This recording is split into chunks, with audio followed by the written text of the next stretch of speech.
Kingdom of Spain and another against the London Steamship Owners Mutual Insurance Association Limited Number 2. Still no. Good morning, my lords. Thank you. If I may, what I wanted to do is to go back, if you like, to part of the topic I was discussing with the court yesterday in terms of what the conditional benefit principle is and what it is not, and what it produces and what it does not. And what I thought would assist, because yesterday afternoon, no doubt my fault, I got rather sort of untethered from some of the authorities which assist to articulate what it is and what it is not. They're not a Supreme Court level, but they are in my submission consistent. And it is quite short. We're really talking about the J-Bowler, the subsequent decision of West Tankers, a decision by Mr. Justice Coleman, which was then relied upon by Mr. Justice Mayles in Airbus. And it's those three decisions that cast the most light on the nature of the rights and obligations arising. And it is from that that one can determine whether one can be in breach, what of, and what the consequences of it are in my submission. And it also helps, I think, to place or to assist the court with placing the conditional benefit principle and any rights or obligations arising in law or in equity, which is also, I think, quite a fundamental matter which is going to have to be decided by the court. So if I may, and I realize the court will be familiar with the authority, I was going to start with the J-Bowler, just the main passages of it. If we could please go to tab 85 of the bundle, page reference for the bundle 2272.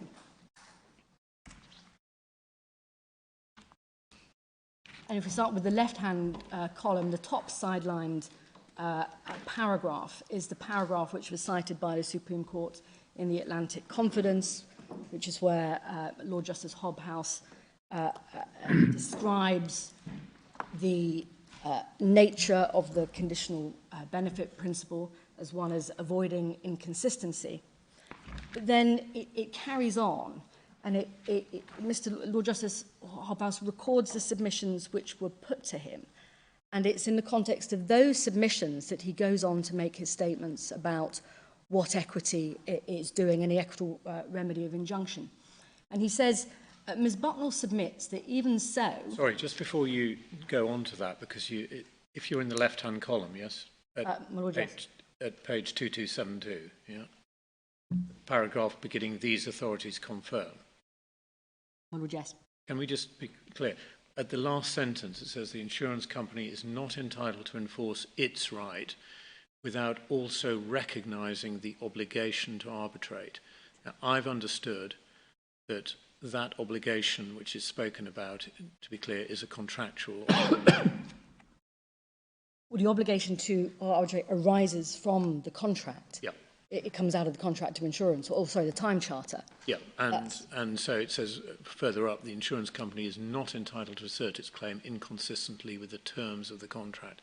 So it's treating the insurance company as being required to recognise a contractual obligation to arbitrate. My lord, yes. Just start off there. Start off there. I accept that. But then he goes on to look at, well, what is this? When he's faced with a submission, which is that time charter, the insurers aren't a party to the contract, and one cannot transfer the burdens of a contract outside of outside of innovation. And Lord Justice Hobhouse that says, well, no, you misunderstand. And it is the argument put to him is the second little sideline part on the following paragraph. Where it's been said that in the present case, all that has been transferred was the right of the voyage charterers against the time charterers. The burden of the contract was not transferred. The insurance company came under no actionable liability to the time charterers. And then he says, in response to that submission, in my judgment, this argument fails to understand the nature of the equitable remedy which is being sought in this action. And he proceeds to give the analogy with a debtor and an assignee failing to recognise the debtor's equitable rights in terms of a set-off. And he says right at the bottom of the page, the injunction was granted to provide the debtor with the appropriate protection from the unconscionable conduct of the assignee. It does not depend upon any liability of the assignee for the sums to be set off. And he says the right to apply for an injunction is not a cause of action of the same character as the right to sue for damages for breach of contract or tort or to collect a legal debt. It is an application for an equitable remedy to protect the plaintiff against the consequences of unconscionable conduct. Now, if I just drop down to the start of the next sideline paragraph in the right-hand column, he goes on to say, however, where the action is brought by the assignee in another jurisdiction which does not recognise the equitable rights of the debtor, so he's still talking about the example he's just given, the debtor's only remedy is, just it was in the first half of last century, to apply for an injunction to restrain the assignee from refusing to recognise the equity of the debtor. The present case is such a case. And then he says, the insurance company is failing to recognise the equitable rights of the time charterers. The equitable remedy for such an infringement is the grant of the injunction. Well, that's where he gets a bit confused. Because in the next paragraph, he contradicts himself and goes back to calling it a contractual right, which equity requires the insurance company to recognise. So first it's a contractual right, then it's an equitable right, and then it's again a contractual right. But is he just there? He may have got confused from the example I think so. been giving of something which was actually an equitable right, namely the equitable right of set-off. Well, that's unclear because he's talking, he knows he's talking about, everyone knows that the arbitration agreement is in the contract. It is of the nature of a contractual right. And the question is he talking about equity, considering that to be an equitable right, which equity will protect, or is he simply talking about the remedy of injunction being an equitable remedy, because as acting in a supporting capacity? Yeah, because as my Lord points out, he then goes on in the next paragraph to say the present case falls clearly within the scope of the jurisdiction because the application of the time charterers for an injunction has been made to protect a contractual right of the time charterers, that the dispute be referred to arbitration, a contractual right which equity requires the insurance company to recognise. My Lord, yes. I mean, what does he mean by requires? It's requiring, he's referring back to the injunctive relief. Equity is requiring the insurer to recognise the rights, also the contractual rights of the arbitrators. But even that is a bit confusing because you've already got a contractual obligation and you don't need equity to do anything more than provide a remedy. But that's what it's doing. But equity is providing a remedy. It's providing a remedy of injunction. Yes, exactly. He's accepting these people sit outside of the contract.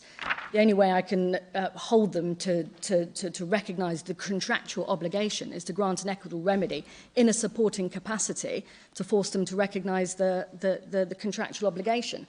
I mean, equity is acting in a classic supporting role here. It is supporting the contractual obligation. I mean, isn't the important point? Clearly, it's a contractual right and a contractual obligation. That can't be in dispute. That's where it's arising from. The question is, when you've got a privative contract doctrine operating at common law, how does the common law deal with this situation? Answer, it doesn't. You wouldn't be bound. The conditional benefit and burden is an equitable principle that then steps in to, if you like, deal with or override or provide an exception to the privative contract doctrine. So what you're then, I think, telling us is that equity only does that through an injunction. Because that recognises the nature of the conditional benefit principle operating as a constraint and an obligation to avoid inconsistency. Well, I don't think it's ever been called an equitable principle until the J. Bowler confuses things by giving an analogy with set-off, which is obviously an equitable doctrine.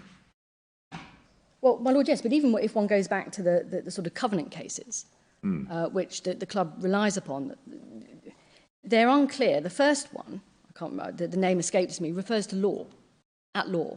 Well, I mean, just to pick the point, I mean, none of the cases, all of which are actually analysed in Tito and Waddell, refer to equity at all. My Lord, that's right. I mean, it may ex post facto have been rationalised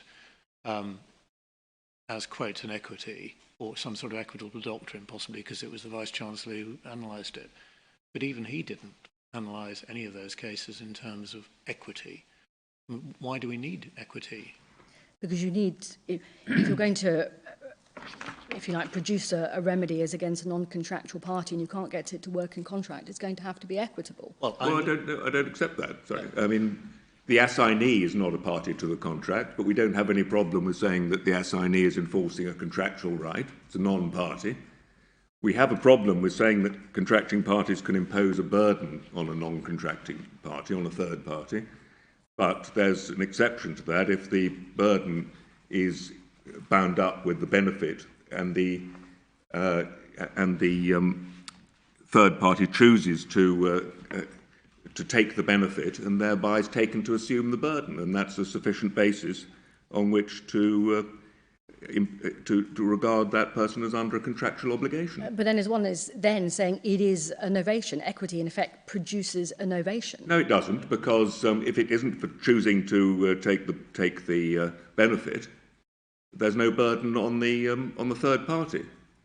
Nor is he generally a party to the contract, as would occur if there were a novation. Nor is there a discharge of the original contract by that means. All that happens is that you can't take the benefit without coming under the obligation. And then at that point you have imposed on you, or you assume, I think it's a better way of putting it, because it's your choice, there's a consensual element, you assume the contractual obligation. Why, Mr. Before you answer the question, I mean, why are you arguing so hard that equity does get involved here? I thought it's your case that there is no right to equitable compensation. Well, my lord, that is that case, but I'm equally trying to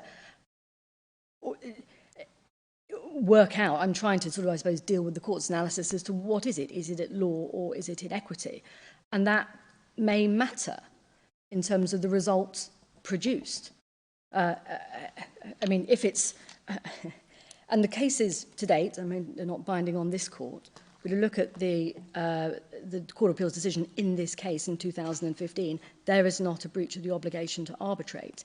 If this is operating as an exception to the doctrine of privity, it would be a breach of the arbitration agreement. I mean, what it would have to be, but that it's been found and said repeatedly not to be. Well, what in fact the Court of Appeal said in 2015 in this case was that the contract had been, quotes, adopted by Spain. But in Spain doing what it did was not a breach of the agreement to arbitrate. But again, the Court of Appeal in 2015 didn't speak in terms of equity getting involved. And it didn't mention equity, absolutely, it didn't mention equity. They said that the contract had been adopted. I mean, these claims have been characterised as contractual for the purposes of service out of the jurisdiction, for the purpose of conflict of laws. I don't see why there's a problem in adopting the same label when you're coming to the substance of the matter.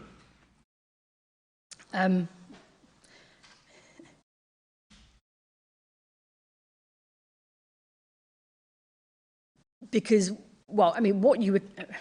In order to do that, then the court has to create a new a new exception to privity within the law of contract. That's where it gets carved out. It's not in equity.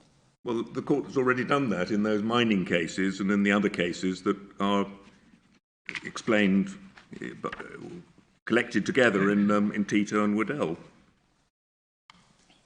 And, well, those cases didn't identify whether it was at law or in equity. It simply wasn't explained. Well, they include cases decided by common law courts which had no equitable jurisdiction before the Judicature Act. I think, but also, you know, I think courts did. And certainly, sort of my reading of a number of them was that the issue was that there was no privity of estate, no privity of contract. One didn't have a covenant which ran with the land at law, and therefore a mechanism needed to be found in order to oblige the non-party to the covenant to pay. And it's reasonable, therefore, to suppose that because law was unable to say there was no privity at law, that it was equity that was stepping in to do it. The analysis was equitable rather than legal, because law wasn't providing an answer to it, and so you're in the realm of equity. But I think that's the way that as probably both parties to date had interpreted them, that it was operating in equity, and then that fitted with what was subsequently being said by in the J. Bowler, Lord Justice Mayles in Airbus. Well, I don't see how mentioning the word equity changes the nature of what is just or unjust to do. The point is that the underlying principle of the privity doctrine is that you can't have burdens and obligations imposed on you against your will by two other parties. But that principle doesn't apply, so it's been held and it seems fair, where you're choosing to claim a contractual benefit with which a burden is intimately bound up. And there it is just to impose on you that obligation. Well, you've assumed it by your choice. You've agreed. But then a separate, forgive me, I don't mean to cut across you, but then a separate question rises is what happens in relation to it. Because certainly the way that Lord Justice Hobhouse was seeing it, and I mean, he doesn't appear to have gone that off-piste, given this court in the Atlantic Confidence endorsed his as the best encapsulation of the principle. How he is seeing it is that you don't have, if you like, a cause of action for breach of contract sounding in damages. He's making a specific distinction between what he's doing and granting an equitable remedy and what you would do if there is an accrued cause of action, if you like, for contract or tort. And it's also not depending on the argument that this is quia timid or there's no accrual. He's distinguishing the case where you have a cause of action for damages and the equitable relief which is being granted here. And that's the way he repels what Miss Bucknell is trying to put to him. So he's saying this isn't, if you like, an actionable right. It's not a cause of action. That is subsequently adopted by Mr. Justice Coleman in West Tankers, saying, you know, there may not here be an actionable breach of contract, but you're bound, and I'm going to grant an anti-suit injunction with you to make you recognise the constraints. And that has been the analysis to date. So whether one puts it in law or one puts it in equity, the consistent analysis has been there is no actionable breach of whatever obligation this is. Well, that works for the set-off case, but it doesn't work for the where it's a contractual obligation. So unless he means that you don't have a cause of action in the sense that you can't simply invoke the obligation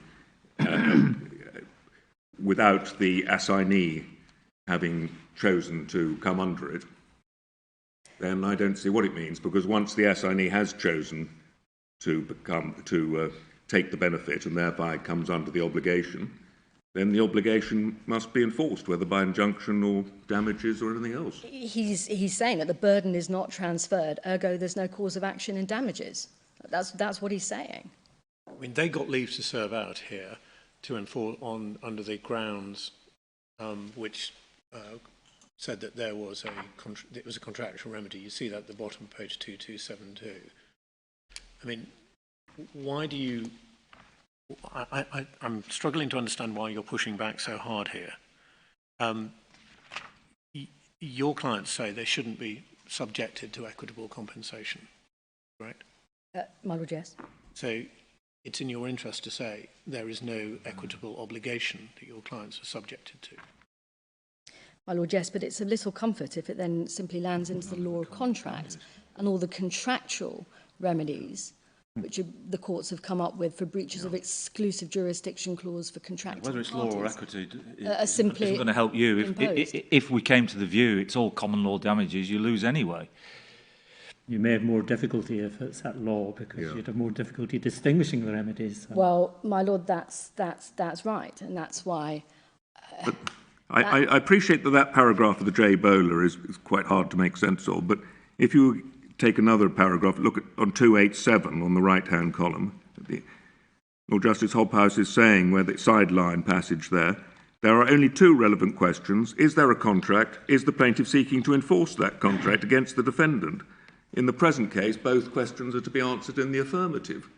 Well, my lord, yes, but he's saying that in the context of granting an injunction. That's all you need to know in order to restrain them. Well, then we come to the question, if you can enforce it by an injunction, why can't you enforce it by claim for damages if it's not performed? Because he's seeing the injunction as negative and enforcing the constraint. He's not seeing it as a cause of action which sounds in damages, allows you to recover loss for it. That's why. Right. And then, of course, there's Sir Richard Scott, who, at the bottom of page 291 on the left-hand column, puts it very clearly on WAV cannot enforce those contractual rights without accepting the contractual burden. And then in the top of the next page, he talks about the contractual entitlement. It's a straightforward case of being under a contractual under a contractual obligation, and if you get there, then there's no reason why the remedies should be restricted in any way. There is, because they are treating third parties as in a separate category. I mean, they're not original parties to the contract. I mean, obviously I hear you voluntarily asserted the right, query actually to what extent that is in the case, particularly in direct action cases, and therefore you become bound. But it's recognising, if you like, a limit to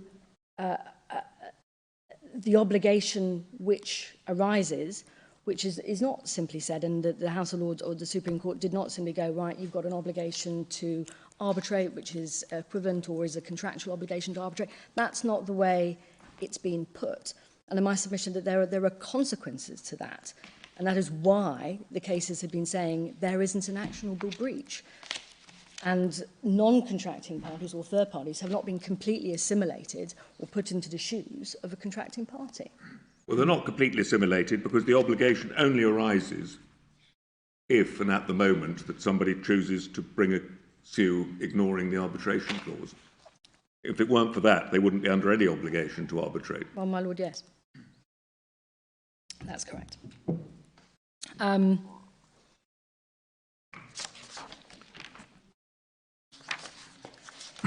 It's... Can I just following on from a thing, what was the relief sought in the arbitration in this case? I mean, this is an appeal in an arbitration. Well, that's another matter in terms of the Section 69 appeal. I went back yesterday to try and track through what any basis could be for saying that common law damages have been sought in the arbitrations or argued. And I checked back through the club's opening written submissions and closing submissions, and I have not found, and I do not recall, I haven't looked exhaustively because there simply hasn't been time to do that, any argument that the club is entitled to common law damages, or that the right which arises is a common law or a contractual right to arbitrate. So whatever the answer might be in another case. Yeah, it's always been equity. If you're right and there's no entitlement to equitable compensation, then it's not open to us or anybody else to, on this appeal, to suddenly say, oh, well, you can have contractual damages instead then. That's right. Because that's not the way it's been argued in front of the arbitrators. It's not the way it's been argued in front of Mr. Justice Butcher or the Court of Appeal. This is a point that's really come up for the first time in this court, in seeing that this is, if you like, an official exception to privity, and we are in law, we are not in equity. The damages which have been sought so far have been equitable damage under Section 50, equitable compensation. There is a respondent's notice which refers to damages and or equitable compensation and or damages under Section 50. But that was from the arbitrators to Mr. Justice Butcher. It wasn't a matter of argument before the arbitrators, and that was not the relief sought. So have you got a reference for that? It's, my lord, it's not in the bundle. My understanding was that the club was going to be providing it, so we'll have to have a look at it. But I only managed to locate it just before I came in this morning. But I mean, my submission will be, this has not been in play as an argument or a form of relief all the way along. So you've heard everything that's been said against the states in terms of Section 9, how we're not allowed to step left or right or diagonally. Well, that applies with bells on here, where no one's ever looked at it. And frankly, that's simply not the way the parties have been analysing the cases and not the way it's been put to the arbitrators. Can I just ask you, I don't want to take you outside, but while we're on it and before I forget, if we're talking about the form of relief, let's just, I'm putting to one side this argument about common law damages or equitable compensation. Let's assume that we are within an equitable principle, and if we were to find against you that there is equitable compensation, the form of that equitable compensation is still, I think, at least a concern to me. And this is why I was pushing yesterday on your opponents, and I was told to go overnight and read what Dame Elizabeth Gloucester said about that. What is your position in relation to that matter? In other words, if we were to hold against you and to say that there is equitable compensation, have you in effect accepted, because you haven't at any stage appealed or put in any form of respondent's notice, that the form of that equitable compensation is acceptable? The state's position is we're not precluded from, and this is the position I took before the Court of Appeal as well, that we're not precluded from saying it's unacceptable, because equitable compensation is not simply a sort of a binary question. One cannot go right or entitled to equitable compensation. Equitable compensation in what context? We have a specific context here, which is an equitable obligation, if it's going to be there, to arbitrate. And there's really very limited forms of equitable compensation which are going to be capable of being granted in that case. And the nature, the precise nature of the equitable relief provided, the equitable compensation provided, is tied to and will be formed by the nature of the obligation which produces it. And so in my submission, you cannot dissociate the question of law, is equitable compensation available, but from what is equitable compensation? What is equitable compensation in this case? Equitable compensation in this case is compensation in respect of past costs incurred in the foreign court, future costs to be incurred in the foreign court, and execution loss, if I can put it that way, in the event that in the future the states take steps in another country to enforce the Spanish judgment. But what my concern is that this was a specific identified issue before Dame Elizabeth Gloucester. The actual award seems to have been that she was dealing with partly an indemnity, not equitable compensation. Well, she sees it as an indemnity. She sees them as the same thing. Yeah. It's an indemnity, but it's equitable compensation. I mean, she doesn't... All right, but that issue, as you'll know, was separately looked at from the question of whether you could get equitable compensation. This is the material we were told to look at last night. The form of relief, whether it could take effect by way of indemnity, and the cases she relied upon. Yeah. Roland and Gulf Pack, Papa Michael. Yes. Yeah, yes. That series of cases. It was a separate question. I mean, the way I was. But nobody then appealed. You didn't. It seems to have been died a death at that point. I mean, Christopher Butcher Mr. Justice Butcher doesn't mention it at all. He does write at the very end of his judgment dealing with France's grounds 3 or 4, because I had before him in particular raised concerns and said it was inappropriate that Dame Elizabeth had granted relief in Spain in order to neutralise a Spanish judgment. So, I mean, the order she made was that France is under a liability to pay the club in Spain. And I said that rose particular comity concerns, if you like, that she was. Yeah, I'm not sure that's quite the issue. No, I know, but I'm just explaining the context. I mean, I suppose, at root, what I'm asking is this equitable compensation, or is it something different, which is an indemnity? Well, she granted indemnities, but they were called equitable she called them equitable compensation / indemnities. So it was seen as yes, I know, but it was seen as equitable compensation.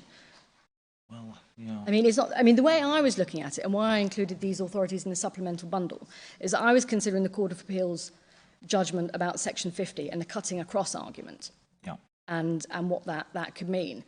And I thought, well, there's not a great deal of weight to that if one is just going to say there's no right in law to get future contingent loss. You can get it under Section 50, but there's this parallel equitable jurisdiction which allows you to get future contingent loss.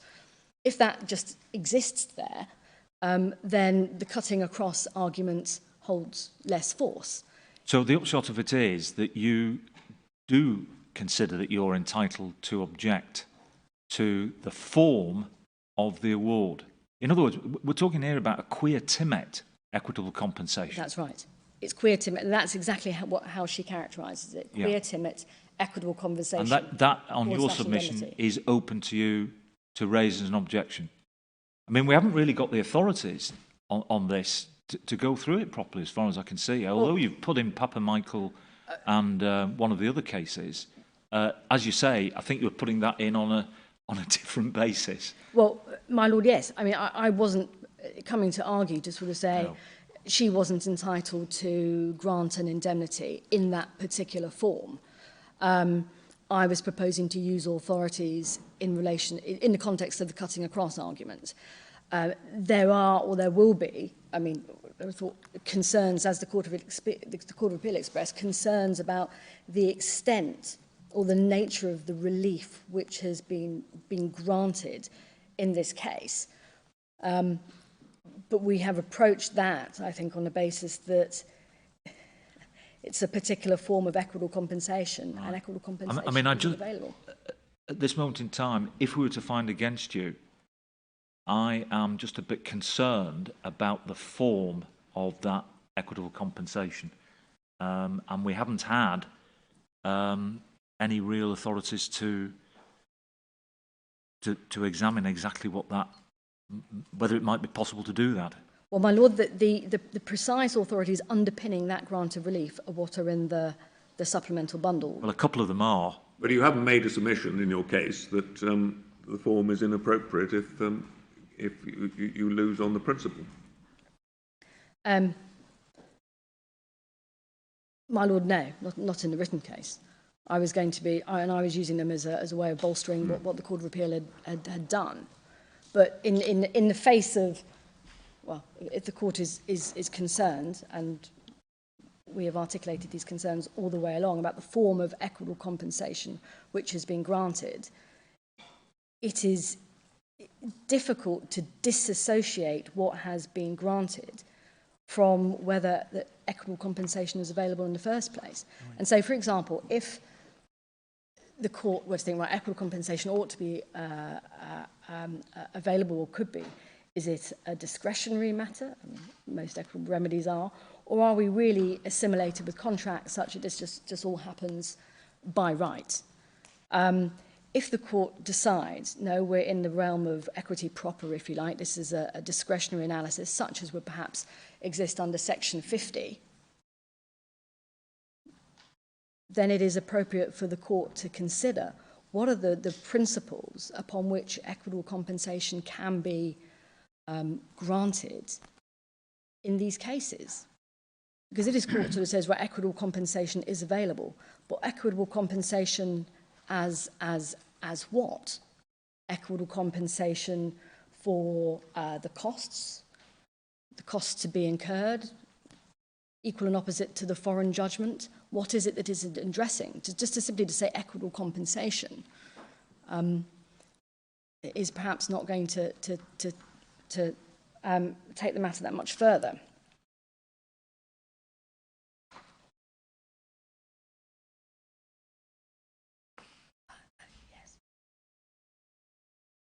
My learned friend, Mr. Hancock, is making the point to me that I'm dealing with France, and it's probably my own bias that I've been the one representing France all the way along and not Spain, and so I didn't appear in front of Sir Peter Gross. I only appeared in front of Dame Elizabeth.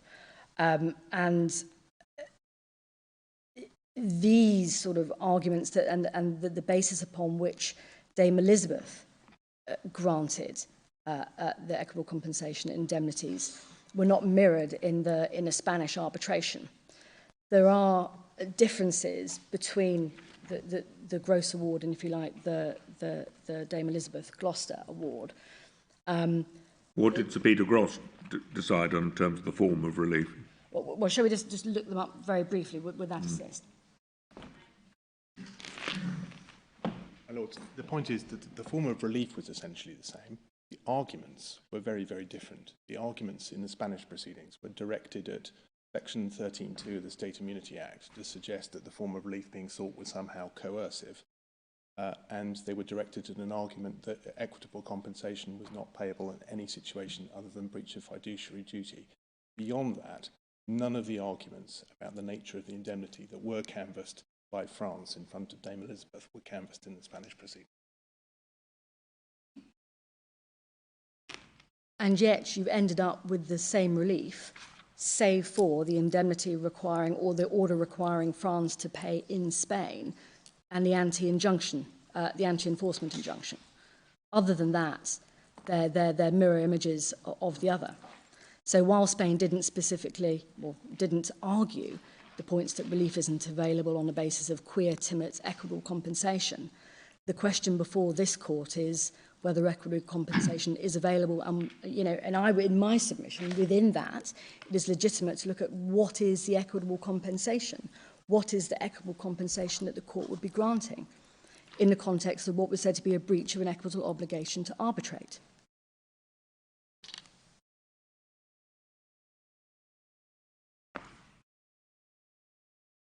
Well, what submission are you making to us about this? Well, my submission would be no, because, well, equitable compensation does not. I mean, equitable compensation isn't and has never been available. This would be the first time it would be made available. So it would be equitable compensation in a new subject area, if you like, in relation to a new obligation, a new relationship.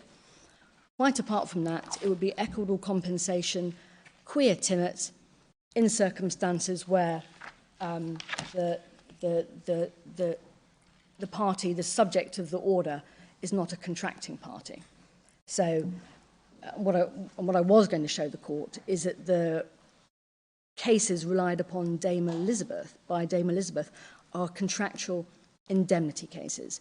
They are cases where parties have entered into a contractual indemnity and an equitable doctrine operates so as to, if you like, hold the insured harmless so that they never have to pay out. Ironically, pay-to-be-paid clauses are the exception to that, because where the contractual bargain says, well, you're not to be held harmless until you pay first, the contractual bargain overrides equity. Equity was said not to fix people's bargains for them.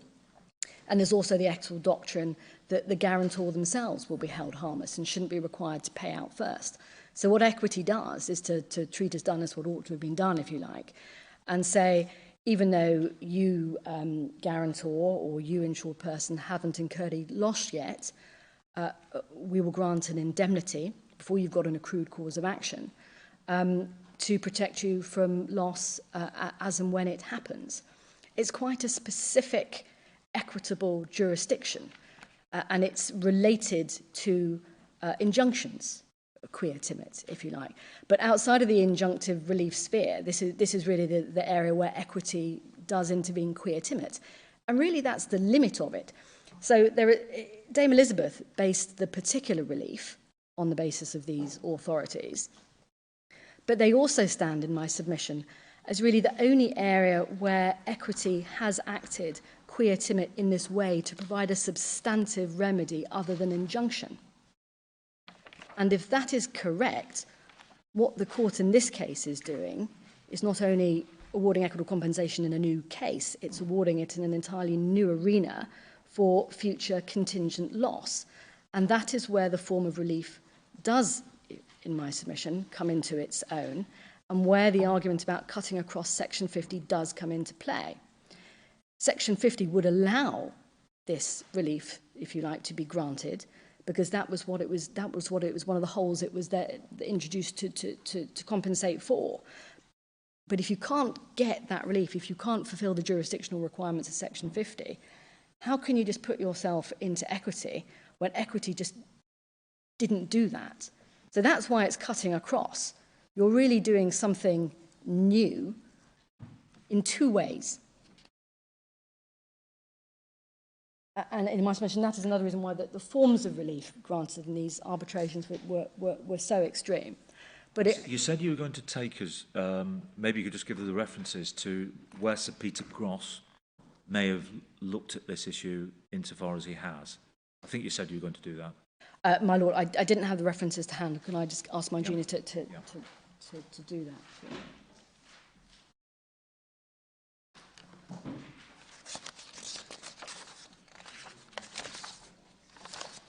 Paragraphs 316, 317.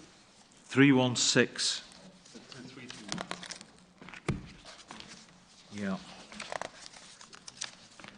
Okay, well, they were the ones I was looking at. I mean, he obviously adverts to the problem at 316 because he says, well, the losses haven't yet crystallised. But then he sort of goes on in 319 to say, well, that's not a particularly good reason for not granting it. No. If, however, there's a pragmatic solution, avoiding a still further dispute, then it has an obvious... I turn to explore that avenue, but expressly give the club liberty to return to the indemnity argument should the need arise. I'm not sure what that means. No. And then in his... Well, this was in his first partial award. Then in his second partial award, he actually granted the relief in the form of the indemnity. Where's that? It is in tab 14, sorry, tab 15. We're on pages. It's a page, so forgive me, I was just getting it up myself. 512 is where he actually orders the relief. The first two paragraphs are dealing with declaratory relief, about when Spain will be committing a breach. And then 3 and 4 are the orders quia timid. What's that? 3 and 4, did you say? My Lord, yes, on page 513. That's the quia timid, is it? So he left it open in the first award, but then made the order, presumably right. after there had been an opportunity for further submissions. But and I should say at 5. If I can help briefly, because I was involved in the argument, he gave the parties effectively the opportunity to further submissions. They could work out a way for themselves to deal with it. Spain didn't make it in light of opportunity, and following that, then Sir Peter made the award that you just shown. Second. Thank you. And you'll also know that paragraph 5, which deals with cost, that is partially accrued or past loss and partially loss for the future.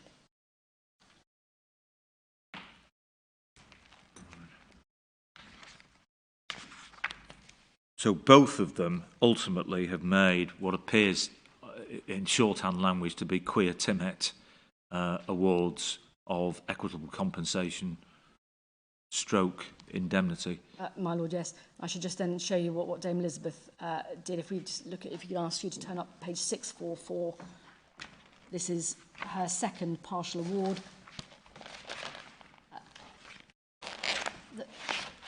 The first two paragraphs deal with the declaratory relief, same as Sir Peter Gross. Sorry, you're going into 644? My Lord, 644, yes.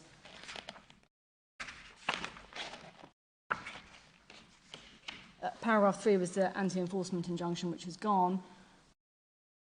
paragraph 4 is the novelty in the French award, which is the requirement for France to do things in Spain. And then 5 and 6 mirror the Sir Peter Gross second partial award in terms of quia timit if the states sought to enforce an obtained execution outside of Spain or... Thank you very much.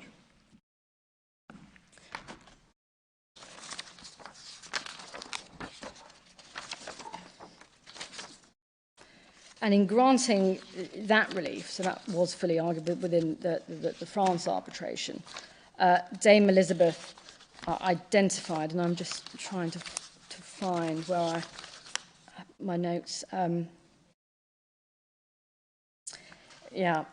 Her decision and her reliance upon the particular authorities, which I was going to raise with the court, is her decision in relation to equitable compensation is at page 607.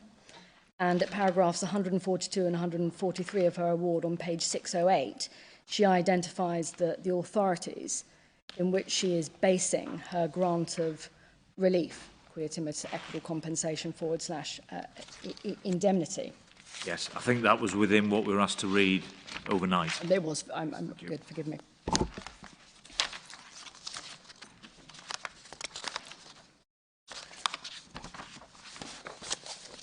And probably because this is really sort of my final topic in any event, what I do have time just to show the court, because it may assist, and with both elements of the argument, is probably the two sort of principal authorities, and a section from G, who explains this rather nicely in terms of where we orientate ourselves within equity and the form of quia timit relief. If I could perhaps start with the excerpt from G, which is in the supplemental bundle. Sorry, where are you going? The end. I just couldn't hear you, sorry. Supplemental bundle. Supplemental bundle, tab 13, my lord.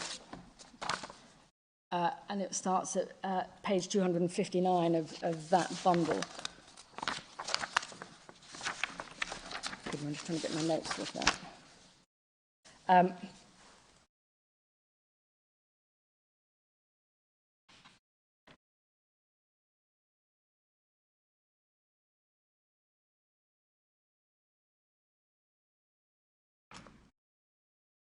Forgive me, I wasn't able to mark this up. If we could please start at 257. And the section is headed quia timit relief in support of a right to an indemnity. If I could just ask your lordships to read that first paragraph, which sets out the paradigm, if you like, for where this jurisdiction applies.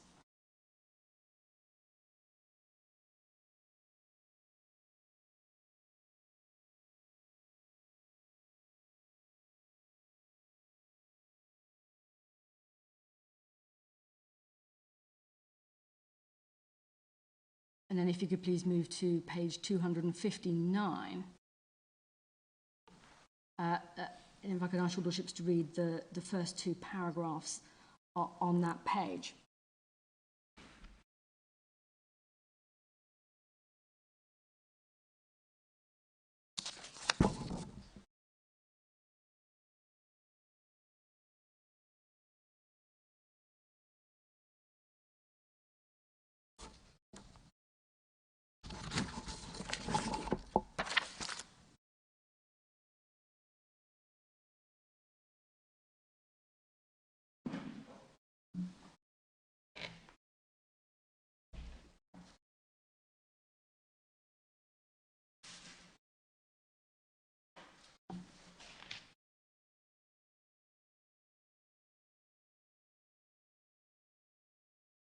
So this is all in the context of guarantees and sureties and so on, as I understand it, where there's a right to an indemnity. My lord, yes, that's how the equitable we're talking about how you might get quia timit relief in relation to that sort of situation. That's right, my lord. And equity, in effect, operates to enforce the contractual promise without, if you like, the guarantor, looking at it from the guarantor's perspective, having a vested cause of action against a debtor for damages under the indemnity for non-payment. because under the common law, the guarantor had no right until they paid out a sum of money. So that is the context, if you like, in which this equitable jurisdiction has developed. And it's helpful, I think, probably to look at an early case on this as really one of the earliest decisions on it, but really which explains it sort of quite well. And that's the case of Walmerhausen and Gulick, which is at tab 12 in this bundle.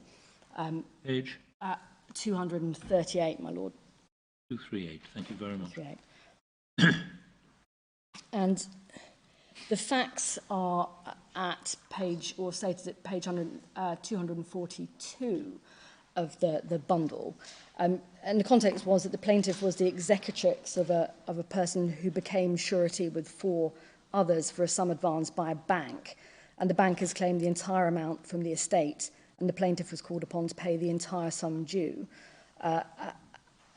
and sued the sureties for a contribution.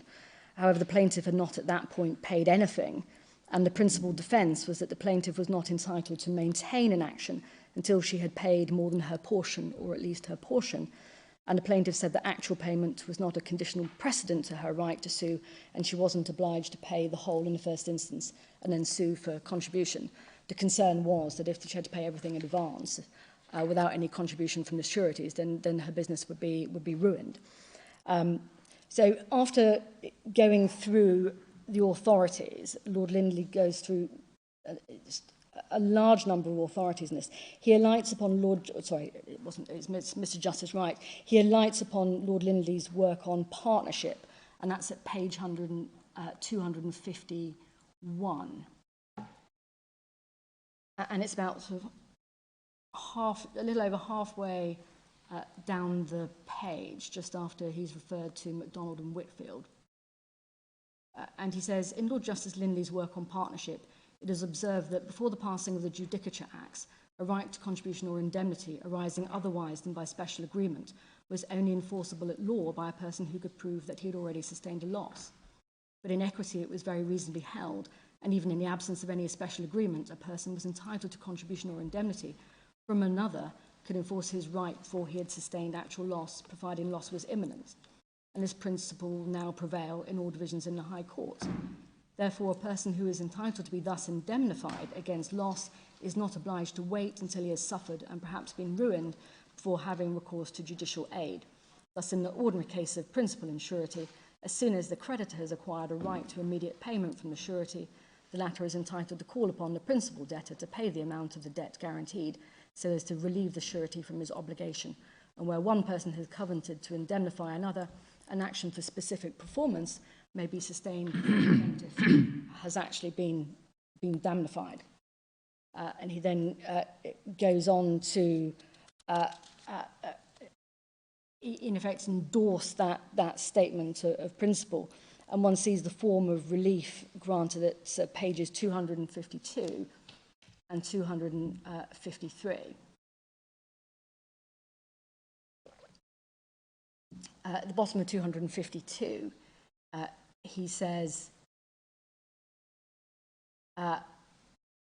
in this state of your authorities, I think that if the plaintiff had made the creditor a defendant to the present action, which they had not, I ought to have held that the allowance of the principal creditor's claim in the administration action was equivalent to a judgment against the plaintiff for the whole amount of the guarantee. And he says the plaintiff would have been entitled to a declaration of her right to contribution and to an order upon the solvent co-surety, one of them was bankrupt, to pay his proportion to the principal creditor. The principal creditor not being a party, I think I cannot order payment to him or directly prevent him from enforcing his judgment against the plaintiff alone. Then he goes on a few lines down, but I think I can declare the plaintiff's right and make a prospective order under which, whenever she has paid any sum beyond her share, she can get it back. And I therefore declare the plaintiff's right to contribution and direct that upon the plaintiff paying her own share, the defendant Gulick is to indemnify her against further payment or liability, and is by payment to her or to the principal debtor or creditor otherwise to exonerate the plaintiff from liability beyond the extent of her own share. So the court will see from that analysis bears a striking resemblance to what to the relief which has been granted in this case, and the form of indemnity is granted in this case under the guise of equitable compensation. But this relief is being granted firmly within this equitable jurisdiction, which specifically supports contractual rights and indemnities, something which is absent from the present case. Sorry, so your submission is that although this appears to show a form of quia timet monetary order, that is in the context of sureties and guarantors and so on, whereas we're obviously not dealing with that context in our case at all. My Lord, that's right, we're not. And this was where equity was prepared to provide substantive relief, not injunctive relief, or limited to injunctive relief, ahead of time, if you like. Quia timet. And so if I go back to the cutting across, if this was the basis upon which equity was doing it, we are outside of that. And the Court of Appeal's appoints therefore have force. A more recent authority, an application of this principle, and I'll just show the Court because it contains a useful review of the authorities, is the decision of Mr. Justice Ricks and DJ Rowland and Gulfpack, which is at tab 3, starts at page 5 of the bundle. Of the original bundle? Sorry, forgive me, the supplemental bundle. I apologise. Yeah, 5 of the supplemental bundle. Can I just check before you go? I mean, you said earlier on you were going to go to West Tankers and Airbus. You haven't been... Oh, my Lord, I in a way, I jettisoned them because of the way that the argument had gone, if you like. Speaking entirely for myself, I'd quite like to look at them, but don't let me drag you back to your script from the deviation. My Lord, what I have, there's not much of a script left, I have to say, so it would be fine. I've got about 10 minutes to 15 minutes. So if I show the Court Rowland and Gulfpack and just raise the existence of I'm glad I raised it, because otherwise it sounds like I might have been disappointed. No, well, they are exciting submissions based on Lord Justice Mayall's, but I will certainly at least give the courts the passages I rely upon. And in fact, one probably only needs to go to the report of Airbus because that contains the judgment from Mr. Justice Coleman. Now, Rowland Gulfpack was primarily concerned with Morava relief, whether Morava relief should be granted or not, and it had been on an interim basis, and then was then set aside in this case. But the case concerned directors of an English subsidiary of a US company, which was in bankruptcy, and they brought proceedings in England for an indemnity against any principal amount for which they were going to be found liable in the US proceedings and the costs incurred by them in defending themselves. And the contractual basis was an indemnity contained in articles of association of the company which were incorporated into their contracts of employment. The defendants had been granted Morava relief, interim relief, on the basis of this indemnity claim. Mr. Justice Ricks found there was in fact no good arguable case in relation to the indemnity claim, and he discharged the injunction. But what is pertinent for present purposes is there's a discussion, because it had been argued fully before him, he said, and it went to the court's jurisdiction as to whether quia timet relief could be granted in this context, and how equity came in to alleviate, or if you like, enforce the contractual bargain.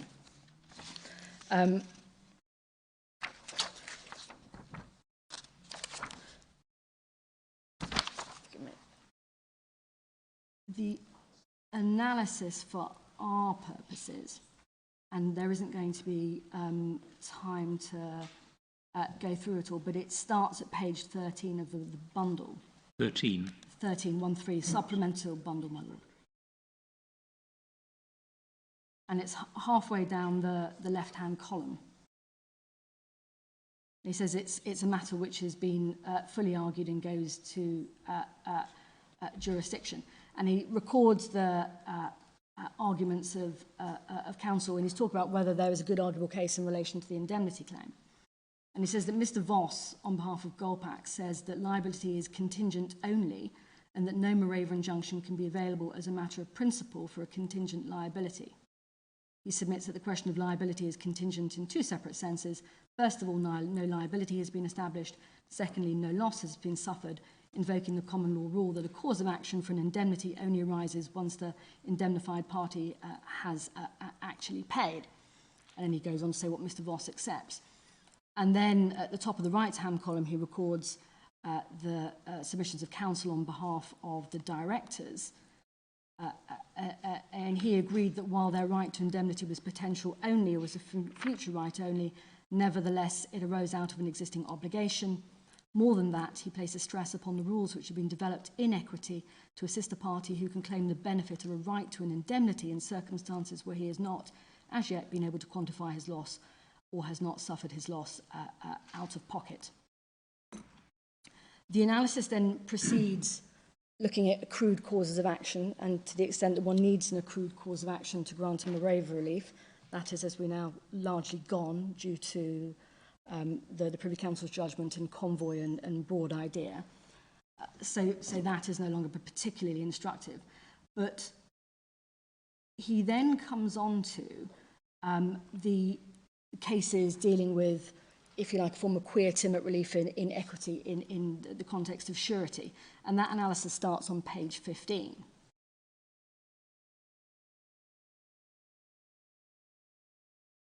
And he goes through a number of authorities. The first one here is Bradley and Eagle Star, where the equitable principle is set out. And he then moves on to the Fancy and the Padre Island on the right-hand column of page 15, which is, of course, a case that the club has relied on all the way through this litigation to support the applicability of the pay to be paid clause. And it's explained there why pay to be paid clauses are effective, which is because that's what the contractual bargain provides for. And equity will not operate to hold the insured party harmless where the contract itself has specifically provided that they will not be, that they first have to pay before they can be indemnified. So he goes through all the authorities, and they are all, we don't have time to go through them all, but it's for the next couple of pages, and they are all authorities which are dealing with a contractual indemnity. That is the backdrop for all of them, and that is the obligation which is specifically enforced by equity and is the justification for acting quia timid.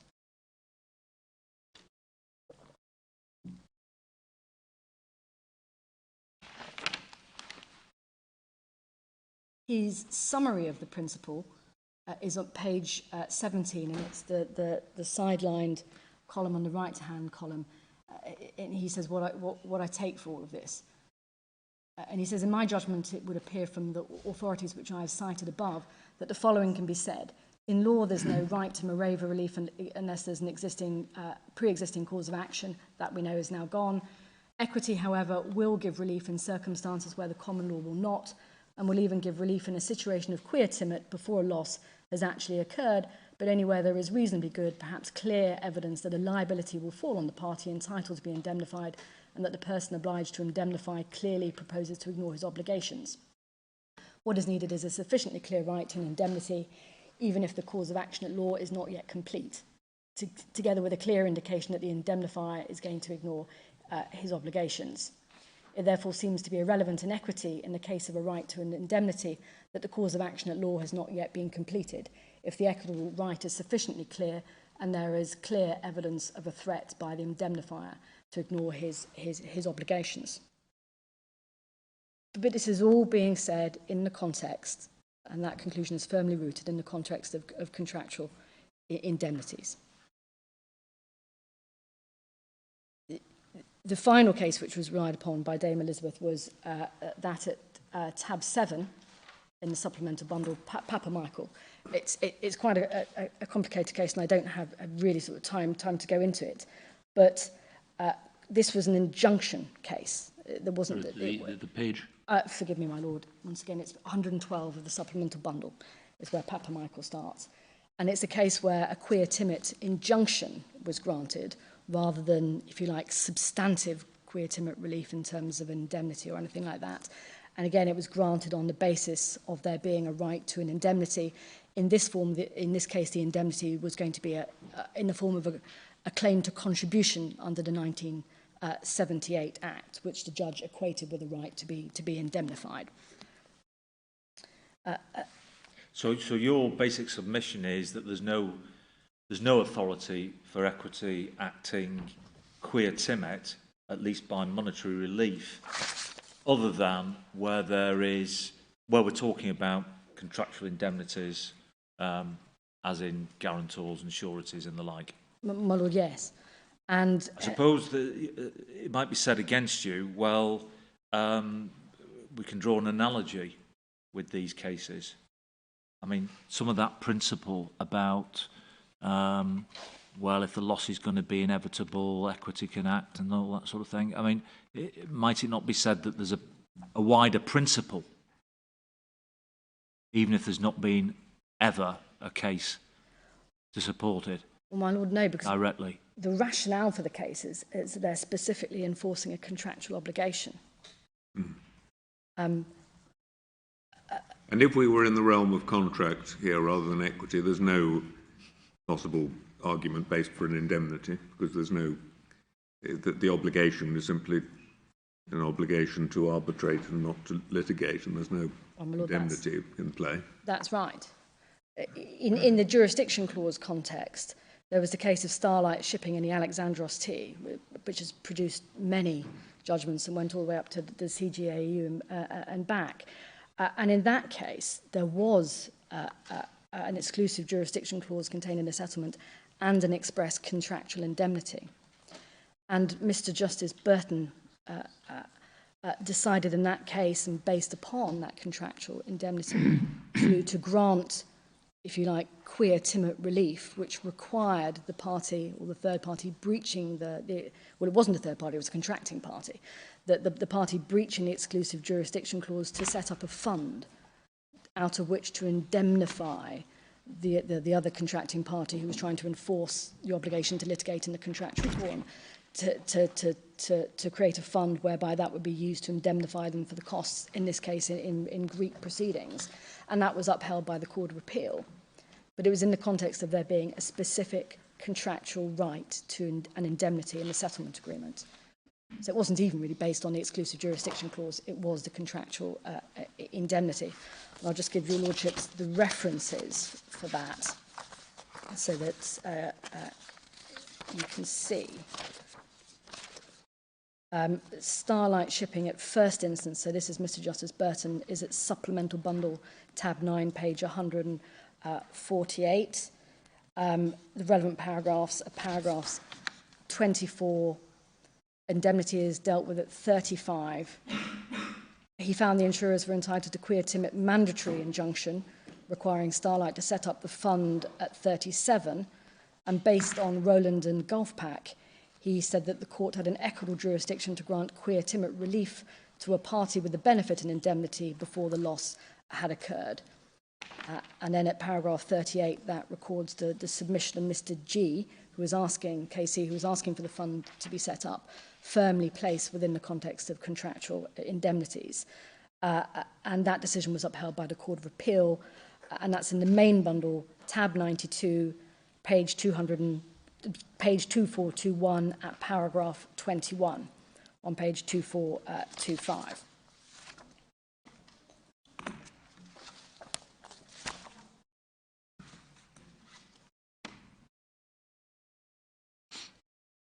Yes, and so in my submission, we are not in that territory at all.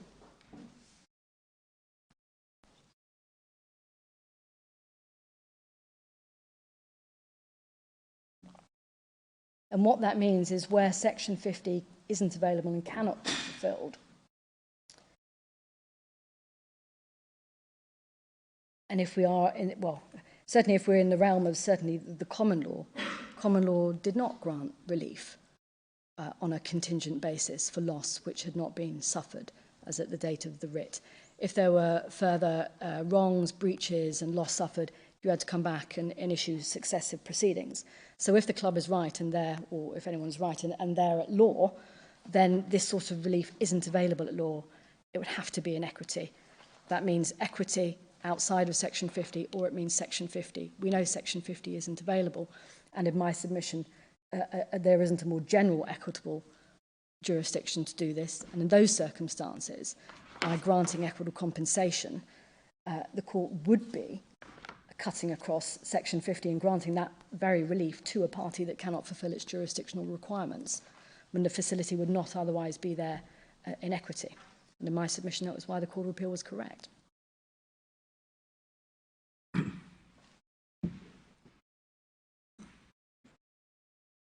So, my lords, I mean, unless I can assist you further, I was going to hand over to Ms. Hart to deal with ground 2. I might be disappointed in not... Oh, no, I haven't. Oh, I haven't, in which case I've completely forgotten where my lord, the references to Airbus. Yep. Lord Justice Mayles, forgive me.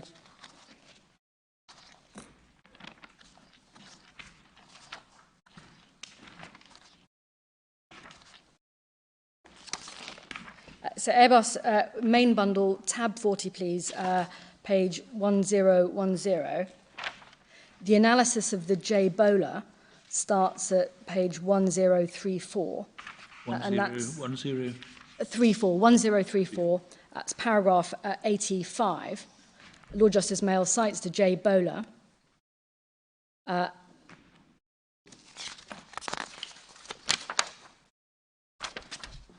at paragraph 90, he cites the passage from Lord Justice Hobhouse, where Lord Justice Hobhouse says the insurance company is failing to recognise the equitable rights of the time charters.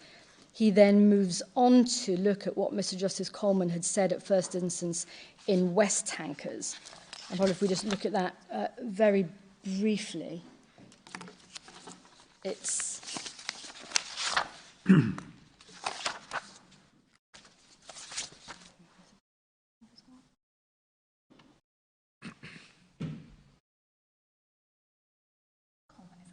Well, is it the paragraph 71 of that he's, or 1771 that are quoted?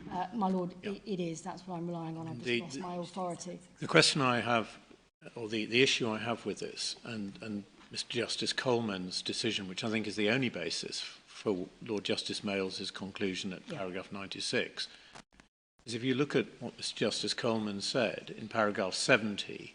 What page are we on here? We're on page 1036. Thank you. It's just the extracted paragraph 70.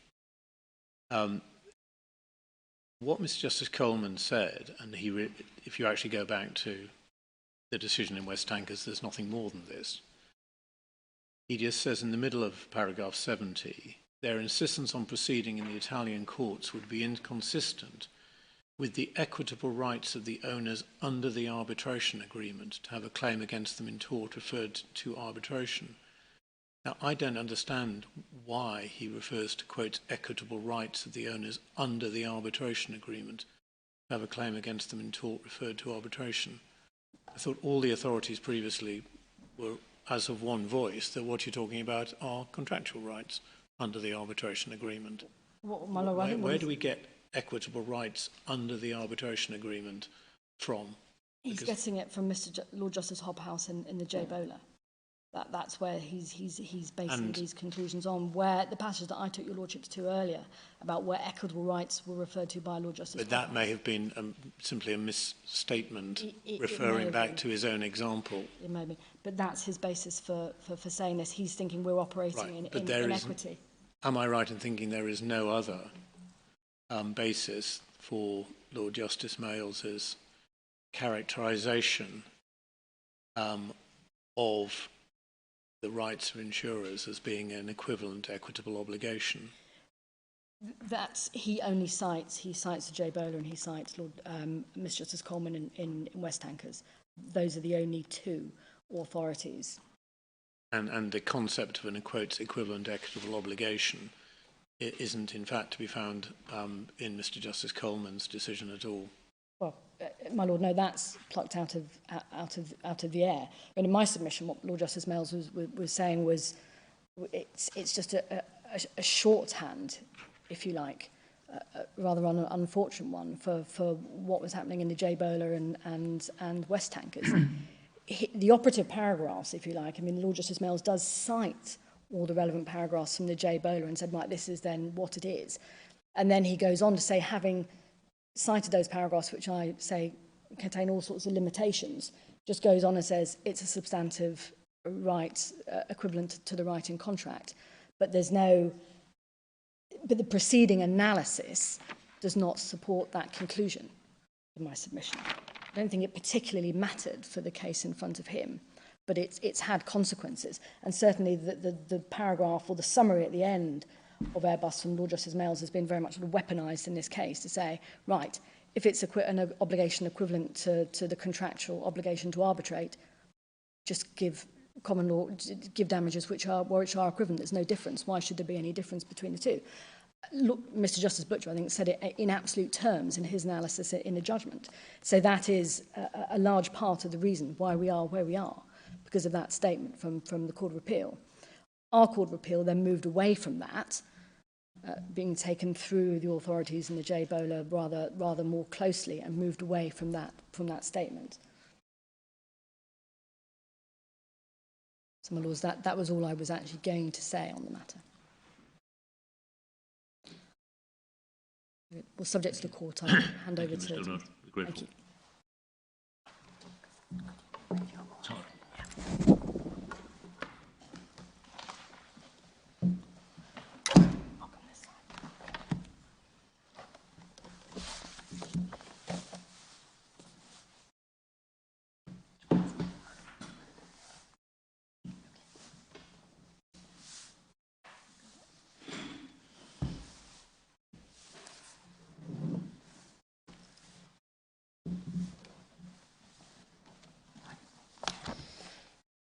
My Lords, under Ground 2, the club's complaints concern comity, culpability and causation, and I will address them in that order. But before I do so, I just want to sweep away 2 points which cut across several of those headings. The first point is the club's repeated assertion that the Court of Appeal wrongly engaged in either exercising or reviewing the exercise of a discretion. It is true that the arbitrators, Sir Peter Gross and Dame Elizabeth Gloucester, each determined what remedies were available in principle, including equitable compensation, and separately determined whether they should exercise their discretion to grant those remedies. And it's also true that the states did not seek an appeal of the discretionary aspects of their decision. And in my submission, the Court of Appeal did not conduct a discretionary exercise or a review of the arbitrator's discretion. To understand this, I'd like to take your lordships to France's arbitration claim form. That's at tab 24, page 795 of the bundle. And the grounds of appeal are at page 796. I won't take you separately to Spain's arbitration claim form, but there's no suggestion that the scope of its grounds of appeal was substantively different. At ground 2, you can see that France is asking for an appeal on whether the arbitral tribunal had the power to award equitable compensation, or whether equitable compensation is otherwise available in those circumstances. So it was drawing a distinction between the power to award that remedy and the availability of that remedy. That distinction is explained for the benefit of the court in footnote 15 of the state's written case, which is at page 137 of the bundle for your note. But that's done with reference to the House of Lords decision in Fourie and LaRue, which is at tab 66 of the bundle, page 1665. Sorry, page? 1665. As you can see from the head note, this case concerned a freezing order which had been sought by a liquidator. The liquidator stated that he intended to issue claims in South Africa and the injunction was granted.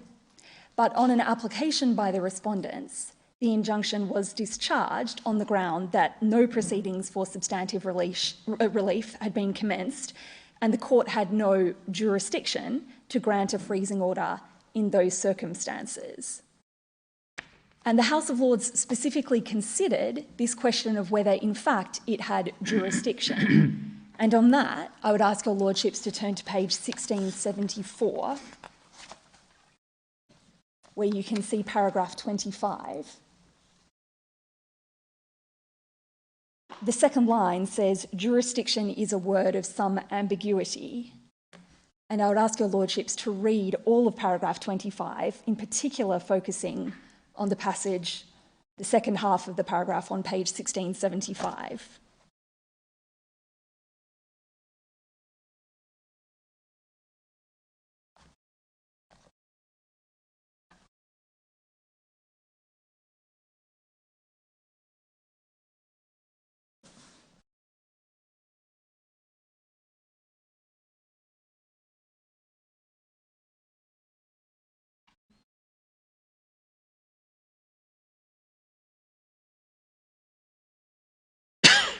What you can see from that paragraph is that the House of Lords was distinguishing between two different matters. One was whether it had jurisdiction in what might be called the strict sense, in terms of having in personam jurisdiction over a respondent, and it was distinguishing that from the question over whether, as a matter of legal principle, it could and should grant equitable compensation in the particular circumstances. But what it made clear was that both of those questions were questions of law, and neither of them concerned matters of discretion. The state's case in their Section 69 appeals has always captured both of those possibilities.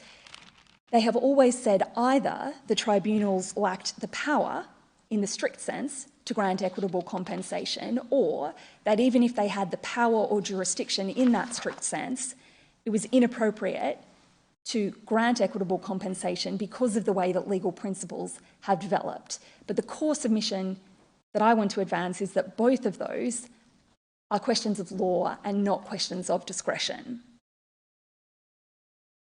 In accordance with the proper scope of the appeal, it is abundantly clear in my submission that the Court of Appeal was addressing those questions of legal principle and not matters of discretion. If I could take your Lordships first to the Master of the Rolls judgment, and I'll show you in particular on page 157 of the bundle, tab 7, page 157.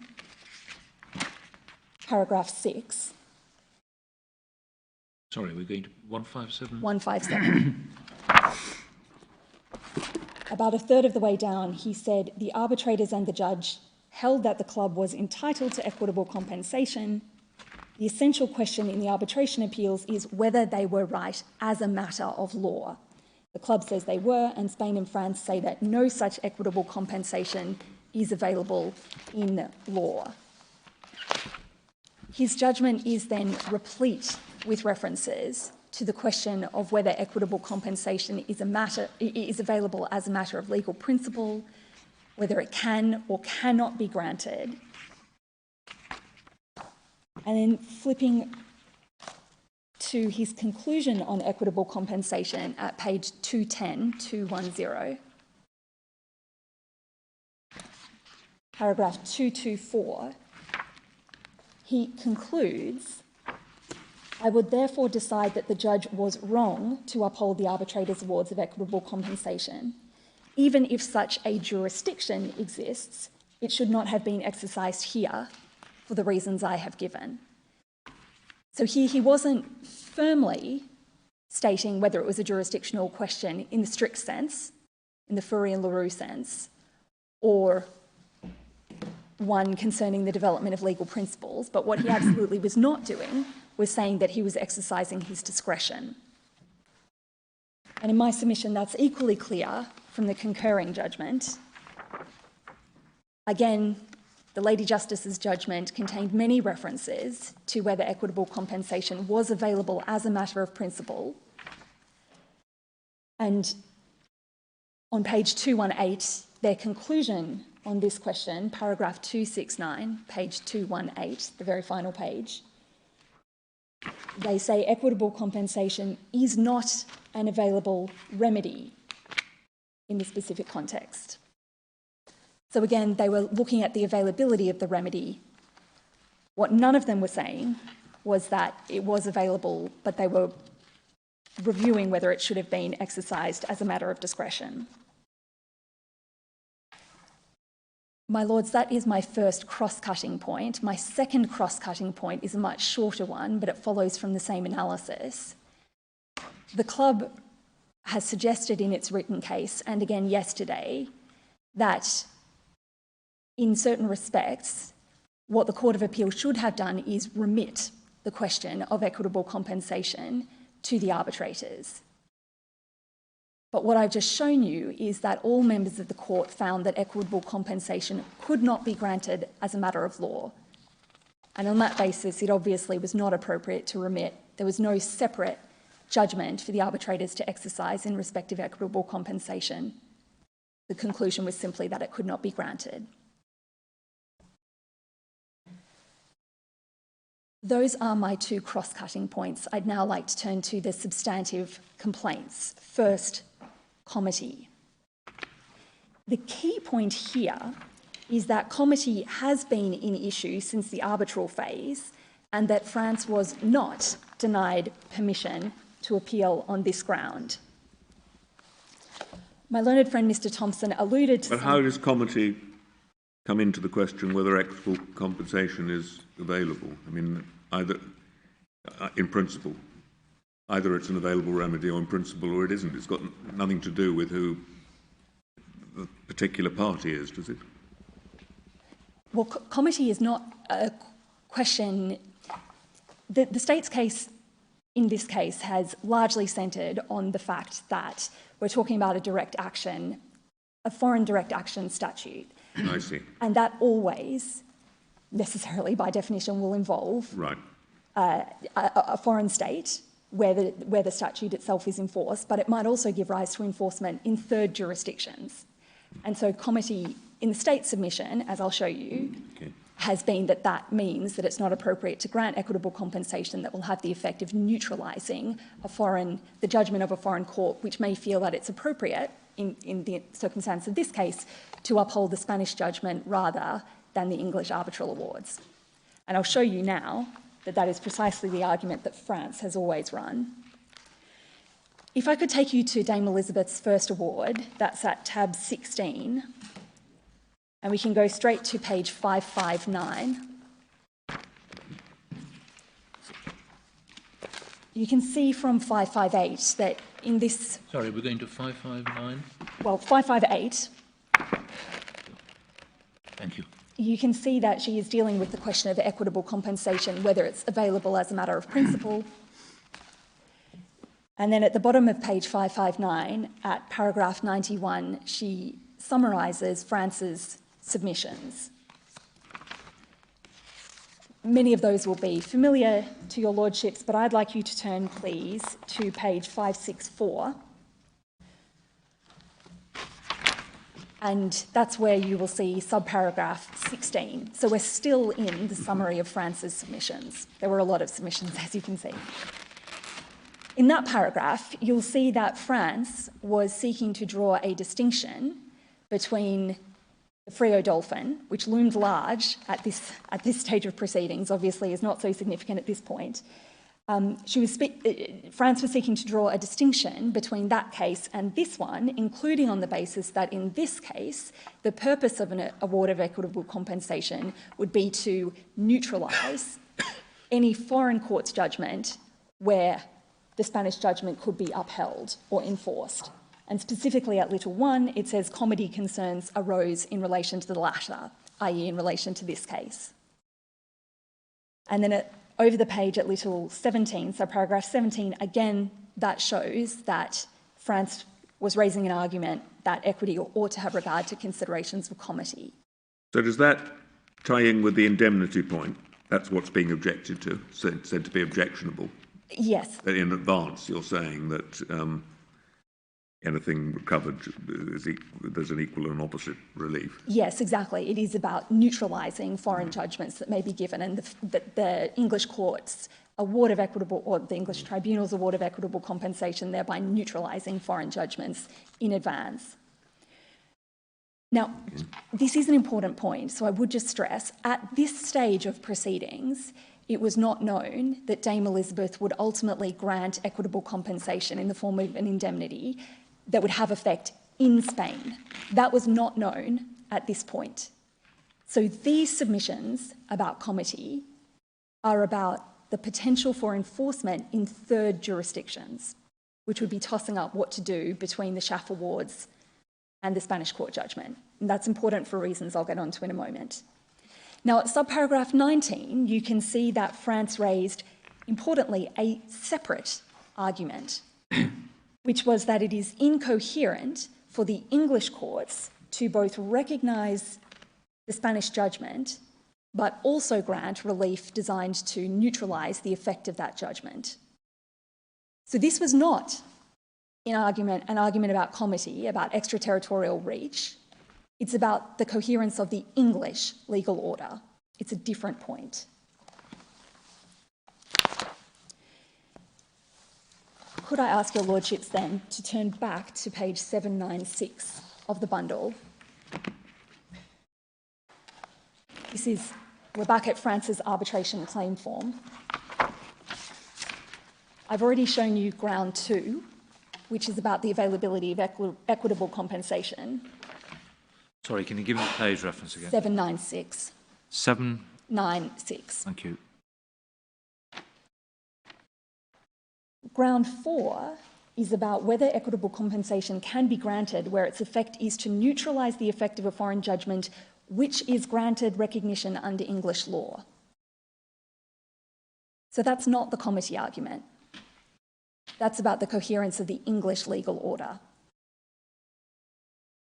which I've shown you was a separate argument raised before Dame Elizabeth. Okay. In terms of how France then dealt with those arguments, if you could turn, the next tab is France's skeleton argument before Mr. Justice Butcher, and if you could turn please to page 816. 816. This is within France's submissions on ground 2, so the availability of equitable compensation. And you'll see the familiar submission, here, little e, distinguishing between the present case and the Frio Dolphin. And there's a submission about the fact that this would undermine comity because it would be seeking to neutralise a foreign judgment and the comity concerns that that entails. Now, at little 2, you can see that there is an additional argument, which is about that being particularly unacceptable where the equitable compensation is to take effect in Spain. And you'll recall that I showed your lordships that was not an argument that was run in the arbitration specifically until the later phases when Dame Elizabeth indicated that she was considering making equitable compensation effective in Spain. But it is a separate argument from the comity concerns concerning third states. Now, all of that is then separate to ground 4, which, as I've shown you, is about the coherence of the English legal order. If you could turn to page 832.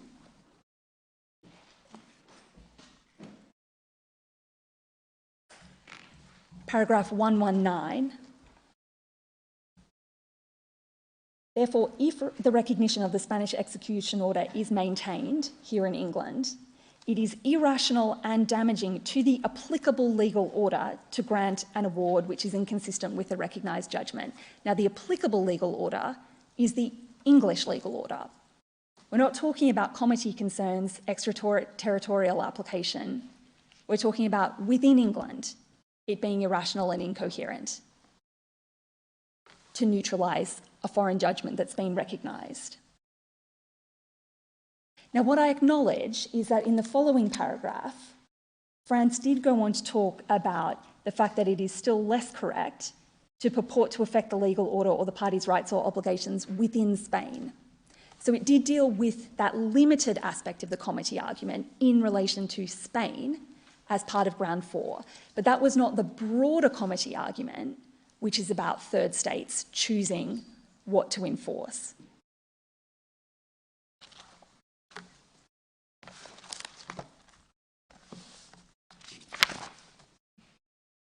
Then to show you how Mr. Justice Butcher... So we've got you're saying a general neutralisation argument, and within that there may be, in certain circumstances, a comity argument as well. But the overall concept applies to all jurisdictions is neutralisation. There is the common theme of neutralisation, that's right, and it was raised in 3 ways. The first was in relation to third states. Yeah. The second was in relation to Spain. Yeah. And the third was in relation to the coherence of the English legal order. Yeah. Those are 3 separate arguments.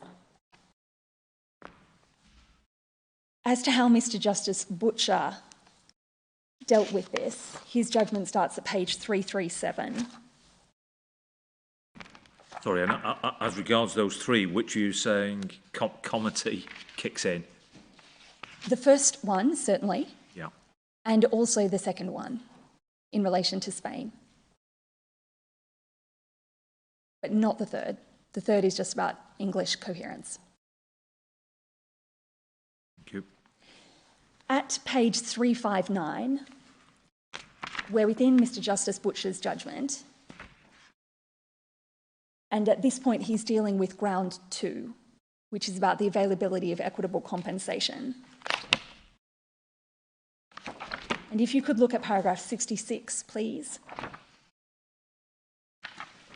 Thirdly, the French state argued it would be wrong to grant equitable compensation which would have the effect of negating the effect of a foreign judgment entitled to recognition.